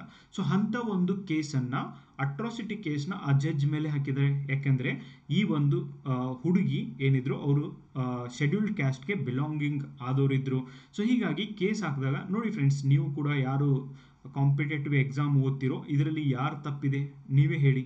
ಸೊ ಅಲ್ಲಿ ಯಾರು ಎನ್ಕ್ವೈರಿ ಮಾಡಿದ್ದಾರೆ ಆ ಪೊಲೀಸ್ ಆಫೀಸರು ಸೊ ಆ ಒಂದು ಹುಡುಗಿಯನ್ನು ಮೆಡಿಕಲ್ ಟೆಸ್ಟ್ಗೆ ಕಳುಹಿಸಿ ಅದರ ರಿಪೋರ್ಟನ್ನು ಜಡ್ಜ್ಗೆ ಕೊಡಲೇಬೇಕಾಗಿತ್ತು. ಓಕೆ, ಸೊ ಇಲ್ಲಿ ಜಡ್ಜ್ ಒಂದು ಕೇಳಿದರೆ ಆಮೇಲೆ ಅದಕ್ಕೆ ರಿಯಾಕ್ಷನ್ ಬೇರೆ ಬಂದಿದೆ. ಯಾವಾಗ ಅವೇರ್ನೆಸ್ ಇಲ್ವೋ ಇಂಥ ಪ್ರಕರಣಗಳು ಹೆಚ್ಚಿಗೆ ಆಗ್ತಾ ಇರೋದನ್ನು ನಾವು ಕಾಣ್ತೀವಿ ಫ್ರೆಂಡ್ಸ್. ಹೀಗೆ ಸೊ ಅನೇಕ ಬದಲಾವಣೆಗಳನ್ನು ತರಲಿಕ್ಕೆ ಪ್ರಯತ್ನ ಮಾಡಿದರೆ. ಇನ್ನು ಟ್ರಕ್ ಡ್ರೈವರ್ಸ್, ರೀಸೆಂಟ್ಲಿ ಈ ಟ್ರಕ್ ಡ್ರೈವರ್ಸ್ದು ಕೂಡ ಹೊಸ ಕಾನೂನುಗಳಲ್ಲಿ ಬದಲಾವಣೆಯನ್ನು ತರಲಾಗಿದೆ ಫ್ರೆಂಡ್ಸ್. ಮೊದಲೇನಾಗಿತ್ತು, ಹಿಟ್ ಆ್ಯಂಡ್ ರನ್ ಕೇಸ್ ಅಂತ ಒಂದು ಏನು ಕೇಸ್ ಬರುತ್ತೋ ಅದಕ್ಕೆ 2 ವರ್ಷ ಜೈಲು ಶಿಕ್ಷೆ, ಆಮೇಲೆ 2,000 ರೂಪಾಯಿ ಒಂದು ದಂಡವನ್ನು ವಿಧಿಸಲಾಗ್ತಿತ್ತು in case hit and run. ನೋಡಿ, ಟ್ರಕ್ ಡ್ರೈವರ್ ವಿಷಯಕ್ಕೆ ಬಂದಾಗ ಡೆಫಿನೆಟ್ಲಿ ದೊಡ್ಡ ವೆಹಿಕಲ್ ಇರೋದ್ರಿಂದ ಬೈಕ್ ಹೋಗಿ ಟ್ರಕ್ಕಿಗೆ ಹಾಯ್ದ್ರೂ ಅಥವಾ ಬಸ್ ಬಂದು ಟ್ರಕ್ಕಿಗೆ ಹಾಯ್ದ್ರೂ ಕೂಡ ಮೆಜಾರಿಟಿ ಆಫ್ ದಿ ಟೈಮ್ ಭಾರತದಂಥ ದೇಶದೊಳಗೆ ಆ ಟ್ರಕ್ ಡ್ರೈವರ್ನೇ ಹಿಡಿಯಲಾಗುತ್ತೆ. ಟ್ರಕ್ ಡ್ರೈವರ್ದೇ ತಪ್ಪು ಅಂತ ಹೇಳಲಾಗುತ್ತೆ ಫ್ರೆಂಡ್ಸ್. ಸೊ ಇದಕ್ಕಾಗಿಯೇ ಟ್ರಕ್ ಡ್ರೈವರ್ಸ್ಗಳೆಲ್ಲ ಈ ಹೊಸ ಕಾನೂನಿನ ವಿರುದ್ಧ ಸ್ಟ್ರೈಕ್ ಮಾಡ್ತಾ ಇದ್ರು. ಏನು ಬದಲಾವಣೆ ಮಾಡಿದ್ದಾರೆ ಹೊಸ ಕಾನೂನಿನಲ್ಲಿ, 2 ವರ್ಷ ಜೈಲು ಶಿಕ್ಷೆ, 2,000 ರೂಪಾಯಿ ದಂಡ ಇದ್ದಿದ್ದನ್ನು 10 ವರ್ಷ ಜೈಲು ಶಿಕ್ಷೆ, 7 ಲಕ್ಷ ರೂಪಾಯಿ ದಂಡ ಅಂತ ಬದಲಾವಣೆ ಮಾಡಲಾಗಿದೆ ಫ್ರೆಂಡ್ಸ್ ಹಿಟ್ ಆ್ಯಂಡ್ ರನ್ ಕೇಸಲ್ಲಿ.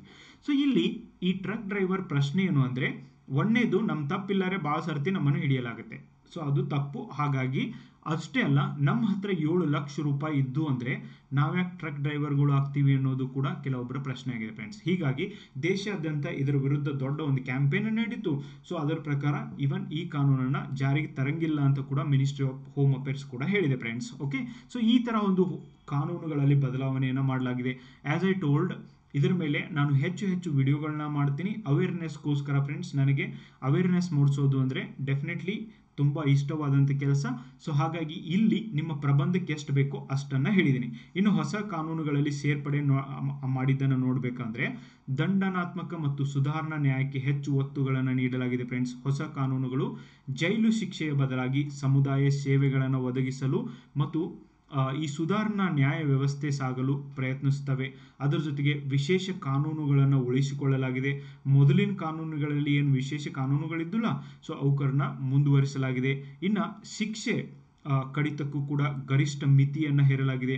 ಫಾರ್ ಎಕ್ಸಾಂಪಲ್, ರೇಪ್ ಕೇಸಲ್ಲಿ ಯಾರು ಅರೆಸ್ಟ್ ಆಗಿರ್ತಾರೋ ಅವರಿಗೆ 1 ವರ್ಷ 2 ವರ್ಷ ಆದಮೇಲೆ ಸರ್ಕಾರ ಭಾಳ ಸರ್ತಿ ಬಿಡ್ತಿತ್ತು. ಬಟ್ ಈಗ ಹಂಗಿಲ್ಲ ಫ್ರೆಂಡ್ಸ್. 7 ವರ್ಷ ಆದರೂ ಅವ್ರು ಕಂಪಲ್ಸರಿ ಜೈಲೊಳಗೆ ಇರಲೇಬೇಕು. ಅದು ಆದಮೇಲೆ ಬೇಕಾದರೆ ಬಿಡ್ಬೋದು ಅಂತ ಇದೆ ಫ್ರೆಂಡ್ಸ್. ಅದು ಬಿಡಬೇಕಾದ್ರೆ ಇವನ್ ಯಾರು ಆ ಅತ್ಯಾಚಾರ ಪ್ರಕರಣಕ್ಕೆ ಒಳಗಾಗಿರ್ತಾರೋ ಅವರು ಒಂದು ಪರ್ಮಿಷನ್ನ ತಗೊಂಡು ಬಿಡಬೇಕು ಅಂತ ಕೂಡ ಹೇಳಲಾಗಿದೆ ಫ್ರೆಂಡ್ಸ್. ಓಕೆ, ನೆಕ್ಸ್ಟ್, ಸಂತ್ರಸ್ತರ ಅಭಿಪ್ರಾಯ ಪಡೆಯದೆ ಕೇಸ್ ರದ್ದತಿಗೆ ಅಧಿಕಾರ ಇಲ್ಲ. ನೋಡಿ, ಒಬ್ಬ ವ್ಯಕ್ತಿಯನ್ನ ಬಿಡುಗಡೆ ಮಾಡ್ತಾನೆ ಅಂದರೆ ಸೊ ಅಲ್ಲಿ ಯಾರ ವಿರುದ್ಧ ಅನ್ಯಾಯವಾಗಿದೆ ಅವ್ರನ್ನ ಕೇಳದೆ ಬಿಡುಗಡೆ ಮಾಡಂಗಿಲ್ಲ. ಇದಕ್ಕೊಂದು ಉದಾಹರಣೆ ಹೇಳಬೇಕು ಅಂದರೆ ಭಾರತದೊಳಗೆ ಬಿಲ್ಕಿಶ್ ಬಾನು ಅವರ ಕೇಸು ತುಂಬಾನೇ ಫೇಮಸ್ ಆಗಿದೆ. ಬಿಲ್ಕಿಶ್ ಬಾನು ಅವರ ಕೇಸ್ ಬಗ್ಗೆ ಪೂರ್ತಿ ಡೀಟೇಲ್ ಆಗಿ ನಾನು ಈರಣ್ಣ ಕನ್ನಮಡಿ ಯೂಟ್ಯೂಬ್ ಚಾನಲಲ್ಲಿ ಪೂರ್ತಿ ಇನ್ಫಾರ್ಮೇಷನ್ನ ಹೇಳಿದ್ದೀನಿ. ನೀವು ಅಲ್ಲಿ ಹೋಗಿ ನೋಡ್ಬೋದು ಫ್ರೆಂಡ್ಸ್. ಅಂದರೆ ಏನು ನೋಡಿ, ಒಂದು ರೇಪ್ ಆಗಿದೆ ಅಂತ ಗೊತ್ತಿದೆ, ಆದರೂ ಕೂಡ ಆ ಕೈದಿಗಳನ್ನು ಬಿಡುಗಡೆ ಮಾಡಿದ್ದು ಮತ್ತು ಇಲ್ಲಿ ಆ ಒಂದು ಯಾರು ಅತ್ಯಾಚಾರಕ್ಕೊಳಗಾಗಿದ್ದಾರೆ ಅವ್ರು ಕೇಳದೆ ಸರ್ಕಾರ ಮನ ಬಂದಂತೆ ಬಿಡುಗಡೆ ಮಾಡಿದ್ದು ಕೂಡ ತಪ್ಪು ಅಂತ ಈ ಒಂದು ಕಾನೂನುಗಳಲ್ಲಿ ಬದಲಾವಣೆಯನ್ನು ತರಲಾಗಿದೆ ಫ್ರೆಂಡ್ಸ್. ಇನ್ನು ಅತ್ಯಾಚಾರಕ್ಕೆ ಕನಿಷ್ಠ 10 ವರ್ಷ ಜೈಲು ಶಿಕ್ಷೆಯನ್ನು ನೀಡಲಾಗಿದೆ. ಅಪ್ರಾಪ್ತರ ಮೇಲೆ ರೇಪ್ಗೆ ಗಲ್ಲು ಶಿಕ್ಷೆಯನ್ನು ಕೂಡ ನೀಡಲಾಗಿದೆ. ಹೊಸ ಕಾನೂನಿನಲ್ಲಿ ಮಾತ್ರ ಇದು ಜಾರಿಗೆ ಬರ್ತಾ ಇದೆ ಫ್ರೆಂಡ್ಸ್. ಇನ್ನು ನೋಡಿ, ಗುರುತು ಮುಚ್ಚಿಟ್ಟು ಏನಾದರೂ ವಿವಾಹ ಆದರೆ, ಓಕೆ, ಸೊ ಗುರುತು ಮುಚ್ಚಿಟ್ಟು ವಿವಾಹ ಆದರೆ ಬಡ್ತಿ, ಉದ್ಯೋಗ, ಭರವಸೆ ನೀಡಿ ಲೈಂಗಿಕ ಸಂಪರ್ಕವನ್ನು ಹೊಂದುವುದರಿಂದ ಕೂಡ ಅಂಥವ್ರಿಗೂ ಕೂಡ ಜೈಲು ಶಿಕ್ಷೆಯನ್ನು ನೀಡಲಾಗಿದೆ ಫ್ರೆಂಡ್ಸ್. ಇಲ್ಲಿವರೆಗೂ ಗುರುತು ಮುಚ್ಚಿಟ್ಟಂಥ ಮದುವೆ ಆದವ್ರಿಗೆ ಈ ಥರ ಶಿಕ್ಷೆ ಆಗುತ್ತೆ ಅಂತ ನಮ್ಮ ಕಾನೂನುಗಳಲ್ಲಿ ಇರಲಿಲ್ಲ. ಸೊ ಹಾಗಾದರೆ ನೀವು ಕೇಳ್ಬೋದು, ಸರ್ ಹಂಗಂದ್ರೆ 2ನೇ ಮದುವೆ ಆಗಂಗಿಲ್ವಾ ಅಂದರೆ, ಎಸ್, ಹಿಂದೂ ಕಾನೂನಿನ ಪ್ರಕಾರ according to Hindu marriage act, okay, Hindu marriage act 1955 ಪ್ರಕಾರ ಒಬ್ಬ ಹಿಂದೂ ಪುರುಷ, ಓಕೆ, ಅವರ ಮೊದಲ ಹೆಂಡತಿ ಜೀವಂತವಾಗಿರುವಾಗ ಇನ್ನೊಬ್ಬ ಮಹಿಳೆಯೊಂದಿಗೆ ಸಂಬಂಧವನ್ನು ಹೊಂದೋಂಗಿಲ್ಲ ಅಥವಾ ಮದುವೆ ಆಗಂಗಿಲ್ಲ ಅಂತ ಏನಿದೆಯೋ ಸೊ ಅದು ಅಪ್ಲಿಕೇಬಲ್ ಆಗುತ್ತೆ. ನೀವು ಕೇಳ್ಬೋದು, ಸರ್ ಭಾಳ ಜನ ಹೆಂಗೆ ಗುರುತು ಮುಚ್ಚಿಟ್ಟು ಸೊ ಮದುವೆ ಆಗ್ತಾರೆ, ಅಷ್ಟೇ ಅಲ್ಲ ಸಂಬಂಧಗಳನ್ನ ಇಟ್ಕೋತಾರೆ. ಎಸ್, ಅದರ ವಿರುದ್ಧ ಯಾರು ಕೂಡ ಕಂಪ್ಲೇಂಟ್ ಮಾಡಿರೋದಿಲ್ಲ, ಹಾಗಾಗಿ ಅವರಿಗೆ ಶಿಕ್ಷೆ ಆಗೋದಿಲ್ಲ. ಕಂಪ್ಲೇಂಟ್ ಮಾಡಿದ್ದೇ ಆದರೆ ಶಿಕ್ಷೆ ಆಗುತ್ತೆ ಫ್ರೆಂಡ್ಸ್. ನೆಕ್ಸ್ಟ್, ಭಾರತೀಯ ನ್ಯಾಯ ಸಂಹಿತೆಯಲ್ಲಾದ ಕೆಲವೊಂದು ಬದಲಾವಣೆಗಳನ್ನು ನಾವು ಮೊದಲಿಗೆ ನೋಡೋದಾದರೆ ಸೊ IPC, ಓಕೆ, ಸೊ IPCಯಲ್ಲಿ ಬದಲಾಗಿ ಜಾರಿಗೆ ಬಂದಿದ್ದನ್ನು ಕಾಣ್ತೀವಿ. ನೋಡಿ, ಇಲ್ಲಿ ಏನು ಬದಲಾವಣೆ ಮಾಡಲಾಗಿದೆ ಅಂದರೆ ಮೊದಲು ಇರುವಂಥ 511 ಸೆಕ್ಷನ್ಗಳನ್ನು, ಓಕೆ, ಸೊ ಈಗ 358 ಸೆಕ್ಷನ್ಗೆ ಇಳಿಸಲಾಗಿದೆ. ಅಂದರೆ ಕೆಲವೊಂದು ವೇಸ್ಟ್ ಇರುವಂಥ ಸೆಕ್ಷನ್ಗಳನ್ನು ತೆಗೆದುಹಾಕಲಾಗಿದೆ. ಮರ್ಜ್ ಮಾಡಬಹುದಾದಂಥ ಸೆಕ್ಷನ್ಗಳನ್ನು ಒಂದರೊಳಗೆ ಇನ್ನೊಂದನ್ನು ಮರ್ಜ್ ಮಾಡಲಾಗಿದೆ. ಹೀಗೆ 20 ಹೊಸ ಅಪರಾಧಗಳನ್ನು ಭಾರತೀಯ ನ್ಯಾಯ ಸಂಹಿತೆ ಅಡಿಯಲ್ಲಿ ಪರಿಚಯಿಸಲಾಗಿದೆ. 33 ಪ್ರಕರಣಗಳಲ್ಲಿ ಜೈಲು ಶಿಕ್ಷೆಯನ್ನು ಹೆಚ್ಚಿಸಲಾಗಿದೆ. 83 ಪ್ರಕರಣಗಳಲ್ಲಿ ದಂಡದ ಪ್ರಮಾಣವನ್ನು ದೊಡ್ಡ ಮಟ್ಟದಲ್ಲಿ ಹೆಚ್ಚಿಸಲಾಗಿದೆ. 23 ಪ್ರಕರಣಗಳಲ್ಲಿ ಅಪರಾಧಿಗಳಿಗೆ ಕನಿಷ್ಠ ಶಿಕ್ಷೆಯನ್ನು ನೀಡಲಾಗಿದೆ. 6 ಪ್ರಕರಣಗಳಿಗೆ ಸಮುದಾಯ ಸೇವೆಗಳನ್ನು ನೀಡಲಾಗಿದೆ. ಸೊ ಹೀಗೆ IPCಯಲ್ಲಿರುವಂಥ ಮೊದಲಿನ 19 ಸೆಕ್ಷನ್ಗಳನ್ನು ರದ್ದುಗೊಳಿಸಲಾಗಿದೆ ಫ್ರೆಂಡ್ಸ್. ನೋಡಿ, ಈ ಥರ ನೀವೇನಾದರೂ ಸಿಸ್ಟಮೆಟಿಕ್ ಆಗಿ ಬರೆದಿದ್ದೆ ಆದರೆ IAS ಪರೀಕ್ಷೆಗೂ ಕೂಡ ಈ ಒಂದು content is more than up. KS ಪರೀಕ್ಷೆಗಾಗಿರ್ಬೋದು, PSI ಎಕ್ಸಾಮ್ಗಾಗಿರ್ಬೋದು, ಈಗ ನಮ್ಮ ಪುಸ್ತಕದಲ್ಲಿ ಏನು 50 ಪ್ರಬಂಧಗಳನ್ನು ಏನು ನೀಡಲಾಗಿದೆಯೋ ಸೊ ಹೊಸದಾಗಿ ಆ್ಯಡ್ ಮಾಡಿರುವಂಥ ಎಲ್ಲ ವಿಷಯಗಳನ್ನು ಕೂಡ ನೀವು KS ಪರೀಕ್ಷೆಗೂ ಕೂಡ ಈ ಪ್ರಬಂಧದ ಕಂಟೆಂಟನ್ನು ಉಪಯೋಗ ಮಾಡ್ಬೋದು ಫ್ರೆಂಡ್ಸ್. ಯೂನಿಕ್ ಕಂಟೆಂಟ್ ಇದೆ. ಈವನ್ ನೈತಿಕತೆ ಇರುವಂಥ ಪ್ರಬಂಧ ಇರುವಂಥ ಒಂದೇ ಒಂದು ಪುಸ್ತಕ ಅಂತ ಕೂಡ ನಾನು ಹೇಳಿದ್ದೀನಿ. ನೀವು ಇದನ್ನು ಉಪಯೋಗ ಮಾಡ್ಬೋದು. ಭಾರತೀಯ ನಾಗರಿಕ ಸುರಕ್ಷಾ ಸಂಹಿತೆಯಲ್ಲಾದಂಥ ಕೆಲವೊಂದು ಬದಲಾವಣೆಯನ್ನು ನೋಡೋದಾದರೆ, ಸೊ ನೋಡಿ, CRPC ಅಲ್ಲಿ ಮೊದಲು 484 ಸೆಕ್ಷನ್ಗಳಿದ್ವು, ಅವುಗಳನ್ನು 531 ಸೆಕ್ಷನ್ಗಳಿಗೆ ಹೆಚ್ಚಿಸಲಾಗಿದೆ. 177 ನಿಬಂಧನೆಗಳ ಜೊತೆಗೆ 44 ಹೊಸ ನಿಬಂಧನೆಗಳನ್ನು ಸಂಯೋಜಿಸಲಾಗಿದೆ. ಇನ್ನು 14 ಸೆಕ್ಷನ್ಗಳನ್ನು ರದ್ದುಗೊಳಿಸಲಾಗಿದೆ, ಅವು ಔಟ್ಡೇಟೆಡ್ ಆಗಿದ್ದು. ನೆಕ್ಸ್ಟ್, ಭಾರತೀಯ ಸಾಕ್ಷ್ಯ ಅಧಿನಿಯಮದಲ್ಲಿ ಆದಂಥ ಬದಲಾವಣೆ. ಹಿಂದೆ ಇದ್ದ ಭಾರತೀಯ ಸಾಕ್ಷ್ಯ ಕಾಯ್ದೆ ಇಂಡಿಯನ್ ಎವಿಡೆನ್ಸ್ ಆಕ್ಟ್ ಬದಲಾಗಿ ರೂಪಿತವಾಗಿರುವ ಭಾರತೀಯ ಸಾಕ್ಷ್ಯ ಅಧಿನಿಯಮದಲ್ಲಿ ದೊಡ್ಡ ಮಟ್ಟದ ಬದಲಾವಣೆಗಳನ್ನು ತರಲಾಗಿದೆ ಫ್ರೆಂಡ್ಸ್. ಸೊ ನೋಡಿ, ಮೊದಲಿರುವಂಥ 157 ವಿಭಾಗಗಳನ್ನು 170ಕ್ಕೆ ಹೆಚ್ಚಿಸಲಾಗಿದೆ. ಇನ್ನು 24 ವಿಭಾಗಗಳಿಗೆ ತಿದ್ದುಪಡಿಯನ್ನು ಮಾಡಲಾಗಿದೆ. ಹೊಸದಾಗಿ 2 ವಿಭಾಗಗಳನ್ನು ಸೇರಿಸಲಾಗಿದೆ. ಒಂದು ವಿಭಾಗವನ್ನು ಕೂಡ ಇದರೊಳಗೆ ಸೇರಿಸಲಾಗಿದೆ. ನೋಡಿ, ಇನ್ನು ಕನ್ಕ್ಲೂಷನ್ ನೀವು ಯಾವ ಥರ ಮಾಡ್ತೀರಾ? So many facts definitely I am giving. ಬದಲಾವಣೆ ಜಗದ ನಿಯಮ. ಆಧುನೀಕರಣ ಭಾರತೀಯರ ಬದುಕಿನಲ್ಲಿ ಬದಲಾವಣೆಯನ್ನು ತಂದಿದೆ, ಆದರೆ ಇಂದು ಕೃತಕ ಬುದ್ಧಿಮತ್ತೆ ಹೆಚ್ಚು ಬಳಕೆಯಾಗುತ್ತಿದೆ. ಸೊ ಇದು ಹೊಸ ಅಪರಾಧಗಳು ಮುನ್ನೆಲೆಗೆ ಬರ್ತಾ ಇರೋದ್ರಿಂದ ಹೊಸ ಕಾನೂನುಗಳ ಅವಶ್ಯಕತೆ ತುಂಬ ಇತ್ತು. ಈ ಕಾನೂನುಗಳನ್ನು ಕೇಂದ್ರ ಸರ್ಕಾರ ಜುಲೈ 1, 2024ರಿಂದ ದೇಶಾದ್ಯಂತ ಜಾರಿಗೆ ತರ್ತಾ ಇರೋದ್ರಿಂದ ಈ ಒಂದು ಸದೃಢ ಭಾರತಕ್ಕೆ ಈ ಕಾನೂನುಗಳು ತುಂಬಾ ಅವಶ್ಯಕತೆ ಆಗಿದ್ದು, ಆಮೇಲೆ 2047ರ ವೇಳೆಗೆ ನಮ್ಮ ಭಾರತ ದೇಶವನ್ನು ವಿಕಸಿತ ದೇಶವನ್ನಾಗಿ ಮಾಡುವುದು ಪ್ರತಿಯೊಬ್ಬ ಭಾರತೀಯನ ಗುರಿಯಾಗಿರಬೇಕು. ಇಂಥ ಒಂದು ಮಹತ್ವಾಕಾಂಕ್ಷಿಯಾದಂಥ ಒಂದು ಗುರಿಯನ್ನು ತಲುಪಲಿಕ್ಕೆ ಹೊಸ ಅಪರಾಧ ಕಾನೂನುಗಳು ಅವಶ್ಯಕತೆ ಇತ್ತು. ಯಾಕಂದರೆ ಯಾವ ಸಮಾಜದಲ್ಲಿ ಶಾಂತಿ ಇರುತ್ತೋ ಆ ದೇಶದಲ್ಲಿ ಶಾಂತಿ ಬರೋಕ್ಕೆ ಸಾಧ್ಯ ಇದೆ. ಯಾವ ದೇಶ ಶಾಂತಿಯುತವಾಗಿರುತ್ತೋ ಆ ದೇಶ ಮಾತ್ರ ಆರ್ಥಿಕವಾಗಿ ಮತ್ತು ಸಾಮಾಜಿಕವಾಗಿ ಪವರ್ಫುಲ್ ಆಗಲಿಕ್ಕೆ ಸಾಧ್ಯ ಇದೆ.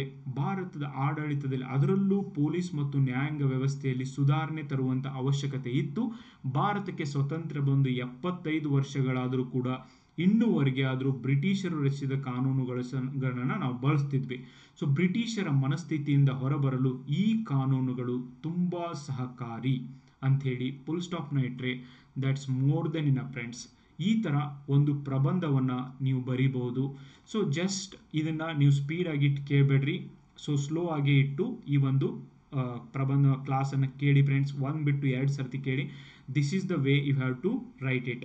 ಇನ್ನು ಹೊಸ ಕಾನೂನುಗಳಲ್ಲಿ ಏನೇನು ಬದಲಾವಣೆ ತಂದಿದ್ದಾರೆ ಸ್ವಲ್ಪ ನೋಡೋದಾದರೆ, ನೋಡಿ, ಕನ್ನಮಡಿ IAS KS ಈ ಒಂದು ಇದು ಕೂಡ ಇದೆ ಫ್ರೆಂಡ್ಸ್ ನಮ್ಮ ಟೆಲಿಗ್ರಾಮ್ ಚಾನಲ್. ಅಲ್ಲಿ ನಾನು ಪ್ರತಿದಿನ ಈ ನ್ಯೂಸ್ ಪೇಪರ್ ಕಟ್ಟಿಂಗ್ಸ್ಗಳನ್ನು ಕೂಡ ಹಾಕಿರ್ತೀನಿ.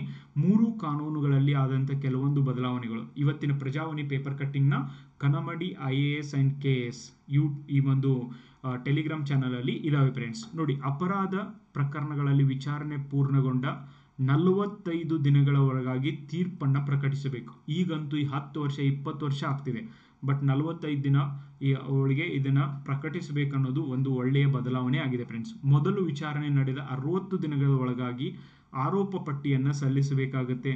ಇನ್ನು ಅತ್ಯಾಚಾರ ಪ್ರಕರಣಗಳಲ್ಲಿ ಸಂತ್ರಸ್ತೆ ಹೇಳಿಕೆಯನ್ನು ಆಕೆಯ ಪೋಷಕರು ಅಥವಾ ಸಂಬಂಧಿಕರ ಸಮ್ಮುಖದಲ್ಲೇ ಪೊಲೀಸ್ ಅಧಿಕಾರಿಯೇ ದಾಖಲಿಸಿಕೊಳ್ಳಬೇಕು. ವೈದ್ಯಕೀಯ ವರದಿಯನ್ನು 7 ದಿನ ಒಳಗಾಗಿ ಸಲ್ಲಿಸಬೇಕು. ವೈದ್ಯಕೀಯ ವರದಿಯನ್ನು ಸಲ್ಲಿಸಲಿಲ್ಲ ಅಂದರೆ ರಾಜಸ್ಥಾನದೊಳಗೆ ಹೆಂಗೆ ಸಮಸ್ಯೆ ಆಗಿದೆ ಅಂಥ ಸಮಸ್ಯೆಗಳು ದೇಶಾದ್ಯಂತ ಆಗುವಂಥ ಚಾನ್ಸಸ್ಗಳು ಇದ್ದಾವೆ ಫ್ರೆಂಡ್ಸ್. ಇನ್ನು 12 ವರ್ಷಕ್ಕಿಂತ ಕಡಿಮೆ ವಯಸ್ಸಿನ ಬಾಲಕಿಯರ ಮೇಲೆ ಅತ್ಯಾಚಾರ ಪ್ರಕರಣಗಳಿಗೆ ಕನಿಷ್ಠ 20 ವರ್ಷ ಜೈಲು ಶಿಕ್ಷೆಯನ್ನು ನೀಡಲಾಗಿದೆ. ಅಂದರೆ ಮೈನರ್ ಮೇಲೆ ರೇಪ್ ಕೇಸ್ನ ಮಾಡಿದ್ದನ್ನು ಸೀರಿಯಸ್ ಆಗಿ ಕನ್ಸಿಡರ್ ಮಾಡಲಾಗುತ್ತೆ ಫ್ರೆಂಡ್ಸ್.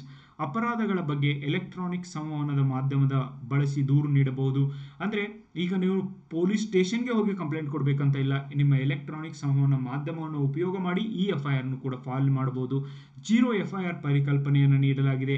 ಅಂದರೆ ವ್ಯಕ್ತಿಯ ಅಪರಾಧ ಕೃತ್ಯದ ಬಗ್ಗೆ ಯಾವುದೇ ಪೊಲೀಸ್ ಠಾಣೆಯಲ್ಲಿ FIR ದಾಖಲಿಸಬಹುದು. ಠಾಣಾ ವ್ಯಾಪ್ತಿಯ ಪ್ರಶ್ನೆಯು ಇನ್ನು ಮುಂದೆ ಉದ್ಭವಿಸುವುದಿಲ್ಲ. ನೋಡಿ, ಇಂಥವೆಲ್ಲ ನಿಮಗೆ ಪ್ರಾವಿಷನ್ಸ್ ಗೊತ್ತಿರೋದಿಲ್ಲ ಫ್ರೆಂಡ್ಸ್. ಇವೆಲ್ಲ ತುಂಬಾ ಇಂಪಾರ್ಟೆಂಟ್. ಈ ದೇಶದ ನಾಗರಿಕರಾದಂಥ ಪ್ರತಿಯೊಬ್ಬರು ತಿಳ್ಕೋಬೇಕು ಅಂತ ನನ್ನ ಒಂದು ಇಚ್ಛೆ. ಬಂಧಿತ ವ್ಯಕ್ತಿಯು ತನ್ನ ಮನಸ್ಥಿತಿ ಬಗ್ಗೆ ತಾನು ಇಚ್ಛಿಸಿದ ಇನ್ನೊಬ್ಬ ವ್ಯಕ್ತಿಗೆ ಮಾಹಿತಿಯನ್ನು ನೀಡಬಹುದು. ನೋಡಿ, ಇಲ್ಲಿ ಕೂಡ ಒಂದು ಮೂಲಭೂತ ಹಕ್ಕಿದೆ ಫ್ರೆಂಡ್ಸ್. ನನ್ನ ಸಮಸ್ಯೆಯನ್ನು ಇನ್ನೊಬ್ಬರ ಮುಂದೆ ಹೇಳ್ಕೊಳ್ಳೋಕ್ಕೆ, ಈವನ್ ನಾನೇನೋ ತಪ್ಪು ಮಾಡಿ ಜೈಲಲ್ಲಿ ಇದ್ದೀನಿ ಅಂದರೂ ಕೂಡ ನನಗೆ ಹೇಳ್ಕೊಳ್ಳಿಕ್ಕೆ ಅವಕಾಶವನ್ನು ಹೊಸ ಕಾನೂನುಗಳಲ್ಲಿ ಮಾಡಿಕೊಡಲಾಗಿದೆ ಫ್ರೆಂಡ್ಸ್. ಇನ್ನು ಬಂಧನದ ವಿವರಣೆಗಳನ್ನು ಪೊಲೀಸ್ ಠಾಣೆಗಳು ಹಾಗೂ ಜಿಲ್ಲಾ ಕೇಂದ್ರಗಳಲ್ಲಿ ಎಲ್ಲರೂ ಕಾಣುವಂತೆ ಪ್ರಕಟಿಸಬೇಕು. ಅಂದರೆ ಡೆಫಿನೆಟ್ಲಿ ಇವನ್ ಅವರಿಗೆ ಅಸೈನ್ ಮಾಡಲಿಕ್ಕೂ ಕೂಡ ಇವರು ಹಿಂದೆ ಇರೋದಿಲ್ಲ. ಅವ್ನು ಏನೇನು ಮಾಡಿದ್ದಾನೆ ಅದನ್ನೆಲ್ಲ ಪೂರ್ತಿ ಇನ್ಫಾರ್ಮೇಷನ್ನ ಹಾಕಬೇಕು ಅಂತ ಕೂಡ ಹೇಳ್ತಿದ್ದಾರೆ ಫ್ರೆಂಡ್ಸ್. ಇನ್ನು ಮಹಿಳೆಯರನ್ನು ಗುರಿಯಾಗಿಸಿಕೊಂಡು ಕೆಲವು ಅಪರಾಧಗಳಲ್ಲಿ ಸಂತ್ರಸ್ತೆಯ ಹೇಳಿಕೆಯನ್ನು ಸಾಧ್ಯವಾದಷ್ಟು ಮಟ್ಟಿಗೆ ಮಹಿಳಾ ಮ್ಯಾಜಿಸ್ಟ್ರೇಟ್ ಸಮಕ್ಷಮದಲ್ಲಿ ದಾಖಲು ಮಾಡಿಕೊಳ್ಳಬೇಕು. ಈ ಇತ್ತೀಚೆಗೆ ಕೆಲವೊಂದು ಜನ ಮಿಸ್ಯೂಸ್ ಮಾಡ್ಕೊಂಡಿದ್ದ ಕೇಸ್ಗಳು ಕೂಡ ನ್ಯೂಸ್ ಪೇಪರಲ್ಲಿ ಬರ್ತಿದೆ ಫ್ರೆಂಡ್ಸ್. ಅದು ಆಗಬಾರ್ದು ಅಂದರೆ ಮಹಿಳಾ ಒಂದು ಆಫೀಸರ್ ಮುಂದೆನೇ ದಾಖಲಾಗೋದು ಬೆಟರ್. ನೆಕ್ಸ್ಟ್, ಆರೋಪಿ ಸಂತ್ರಸ್ತೆಗೆ FIR, ಪೊಲೀಸರ ವರದಿ, ದೋಷಾರೋಪ ಪಟ್ಟಿ, ಹೇಳಿಕೆಗಳು, ತಪ್ಪೊಪ್ಪಿಗೆಗಳು ಇವುಗಳನ್ನೆಲ್ಲ 14 ದಿನಗಳೊಳಗಾಗಿ ನೀಡಬೇಕು. ಇನ್ನು ಸಮನ್ಸ್ಗಳನ್ನು ಎಲೆಕ್ಟ್ರಾನಿಕ್ ಸಂವಹನ ಮಾಧ್ಯಮದ ಮೂಲಕ ರವಾನಿಸಬಹುದು. ಇನ್ನು ಪ್ರಕರಣಗಳ ವಿಚಾರಣೆಯನ್ನು ನ್ಯಾಯಾಲಯಗಳು ಗರಿಷ್ಠ 2 ಸಲ ಮಾತ್ರ ಮುಂದೂಡಬಹುದು. ನೋಡಿ, ತಾರೀಖ್ ಪೇ ತಾರೀಖ್ ಇಂಡಿಯಾದೊಳಗಂತೂ ಇದು ರೂಢಿ ಆಗಿಬಿಟ್ಟಿದೆ. ಬಟ್ ಇದು ಇನ್ನು ಮುಂದೆ ಮಾಡಬಾರ್ದು ಅಂತ ಹೇಳಿದ್ದಾರೆ. ಸೊ 2 ಸಾರ್ತಿ ಮಾತ್ರ ಮುಂದೂಡಬಹುದು, 3ನೇ ಸಾರ್ತಿ ನೀವು ಜಜ್ಮೆಂಟ್ ಕೊಡಲೇಬೇಕು ಕೋರ್ಟ್ಗಳಲ್ಲಿ. ಓಕೆ. ಇನ್ನು ಗಂಭೀರ ಸ್ವರೂಪದ ಅಪರಾಧ ನಡೆದಂಥ ಸಂದರ್ಭಗಳಲ್ಲಿ ವಿಧಿವಿಜ್ಞಾನದ ತಜ್ಞರು ಸ್ತರಕ್ಕೆ ತೆರಳಿ ಸಾಕ್ಷ್ಯ ಸಂಗ್ರಹಿಸುವುದು ಕಡ್ಡಾಯ. ಅಪರಾಧ ನಡೆದ ಸ್ಥಳಗಳಲ್ಲಿ ಸಾಕ್ಷ್ಯ ಸಂಗ್ರಹಿಸುವ ಪ್ರಕ್ರಿಯೆಯನ್ನು ವಿಡಿಯೋ ಚಿತ್ರೀಕರಣ ಮಾಡಬೇಕು. ಇದನ್ನು ಒಂದು ಆ್ಯಪಲ್ಲಿ ಕೂಡ ಅವರು ಹಾಕಬೇಕು ಫ್ರೆಂಡ್ಸ್. ಇನ್ನು ತಲೆಮರೆಸಿಕೊಂಡ ಆರೋಪಿಗಳ ವಿಚಾರಣೆ ಮತ್ತು ಅವರ ವಿರುದ್ಧದ ತೀರ್ಪು ನೀಡಲು ಕೂಡ ಅವಕಾಶವನ್ನು ನೀಡಲಾಗಿದೆ. ಸೊ ಬಂದು ಸರೆಂಡರ್ ಆಗಬೇಕು, ಇಲ್ಲಾಂದರೆ ಕೋರ್ಟ್ ಅವ್ರ ವಿರುದ್ಧ ಅವ್ರು ಬಂದ್ಬಿಟ್ಟು ಜಾಯಿನ್ ಆಗಲಿಲ್ಲ ಅಂದರೂ ಕೂಡ ಅವರಿಗೆ ಶಿಕ್ಷೆಯನ್ನು ನೀಡಬಹುದು. ಇನ್ನು ಮಹಿಳೆಯರು 15 ವರ್ಷಕ್ಕಿಂತ ಕಡಿಮೆ ವಯಸ್ಸಿನವರು ಮತ್ತು 60 ವರ್ಷ ಮೇಲ್ಪಟ್ಟವರು ಮತ್ತು ಅಂಗವಿಕಲರು, ತೀವ್ರ ಆರೋಗ್ಯ ಸಮಸ್ಯೆ ಇರುವಂಥವರಿಗೆ ಪೊಲೀಸ್ ಠಾಣೆಗೆ ಹೋಗುವಂಥ ಅವಶ್ಯಕತೆ ಇಲ್ಲ. Very very important. ಇವೆಲ್ಲನೂ ಕೂಡ ನಿಮಗೆ ಮುಂಬರುವಂಥ ಎಲ್ಲ ಪರೀಕ್ಷೆಯಲ್ಲಿ ಕೇಳಬಹುದಾದಂಥ ಒಂದು ಪ್ರಶ್ನೆ ಫ್ರೆಂಡ್ಸ್. ಒಂದು ಕಡೆ ಸಪ್ರೇಟಾಗಿ ಚೆನ್ನಾಗಿ ನೋಟ್ಸ್ನ ಮಾಡಿ ಇಟ್ಕೋಬಹುದು ಫ್ರೆಂಡ್ಸ್. ಇದನ್ನೇ ಹಿಂದೂ ಒಳಗೂ ಕೂಡ ಕೊಟ್ಟಿದ್ದಾರೆ. 0 FIR ಅಂದರೆ ಅದೇ ಪೊಲೀಸ್ ಸ್ಟೇಷನಲ್ಲಿ ನೀವು ಹೋಗಿ ಕಂಪ್ಲೇಂಟ್ ಕೊಡಬೇಕು ಅಂತ ಇಲ್ಲ.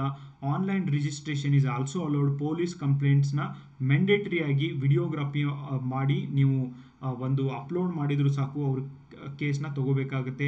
ಎಲೆಕ್ಟ್ರಾನಿಕ್ ಕಮ್ಯುನಿಕೇಷನ್ನ ಮಾಡಲೇಬೇಕಾಗುತ್ತೆ. ಅಂದರೆ ನೀವು ನೀವೇ ಹೋಗದೇನೆ ಕಂಪ್ಲೇಂಟ್ಗಳನ್ನು ಕೊಡಬೇಕು. ಕಂಪ್ಲೇಂಟ್ಗಳನ್ನು ವಿದಿನ್ 45 ಡೇಸ್ ಒಳಗಾಗಿ ಅದನ್ನು ಟ್ರಯಲ್ ಮಾಡಬೇಕು. ಅದು ಆದಮೇಲೆ ಮಾಬ್ ಲಿಂಚಿಂಗ್ ಅಥವಾ ಈ ಗುಂಪು ಹತ್ಯೆ ಅಂತ ಇರಲಿಲ್ಲ, ಇದರೊಳಗೆ ಆ್ಯಡ್ ಮಾಡಲಾಗಿದೆ. Rape victim will be recorded by the woman police officers. ನೋಡಿ, statement of a woman rape victim will be recorded by the woman police officer. That's definitely a good initiative. Death sentences or lifetime imprisonment for gang rape or minor rape.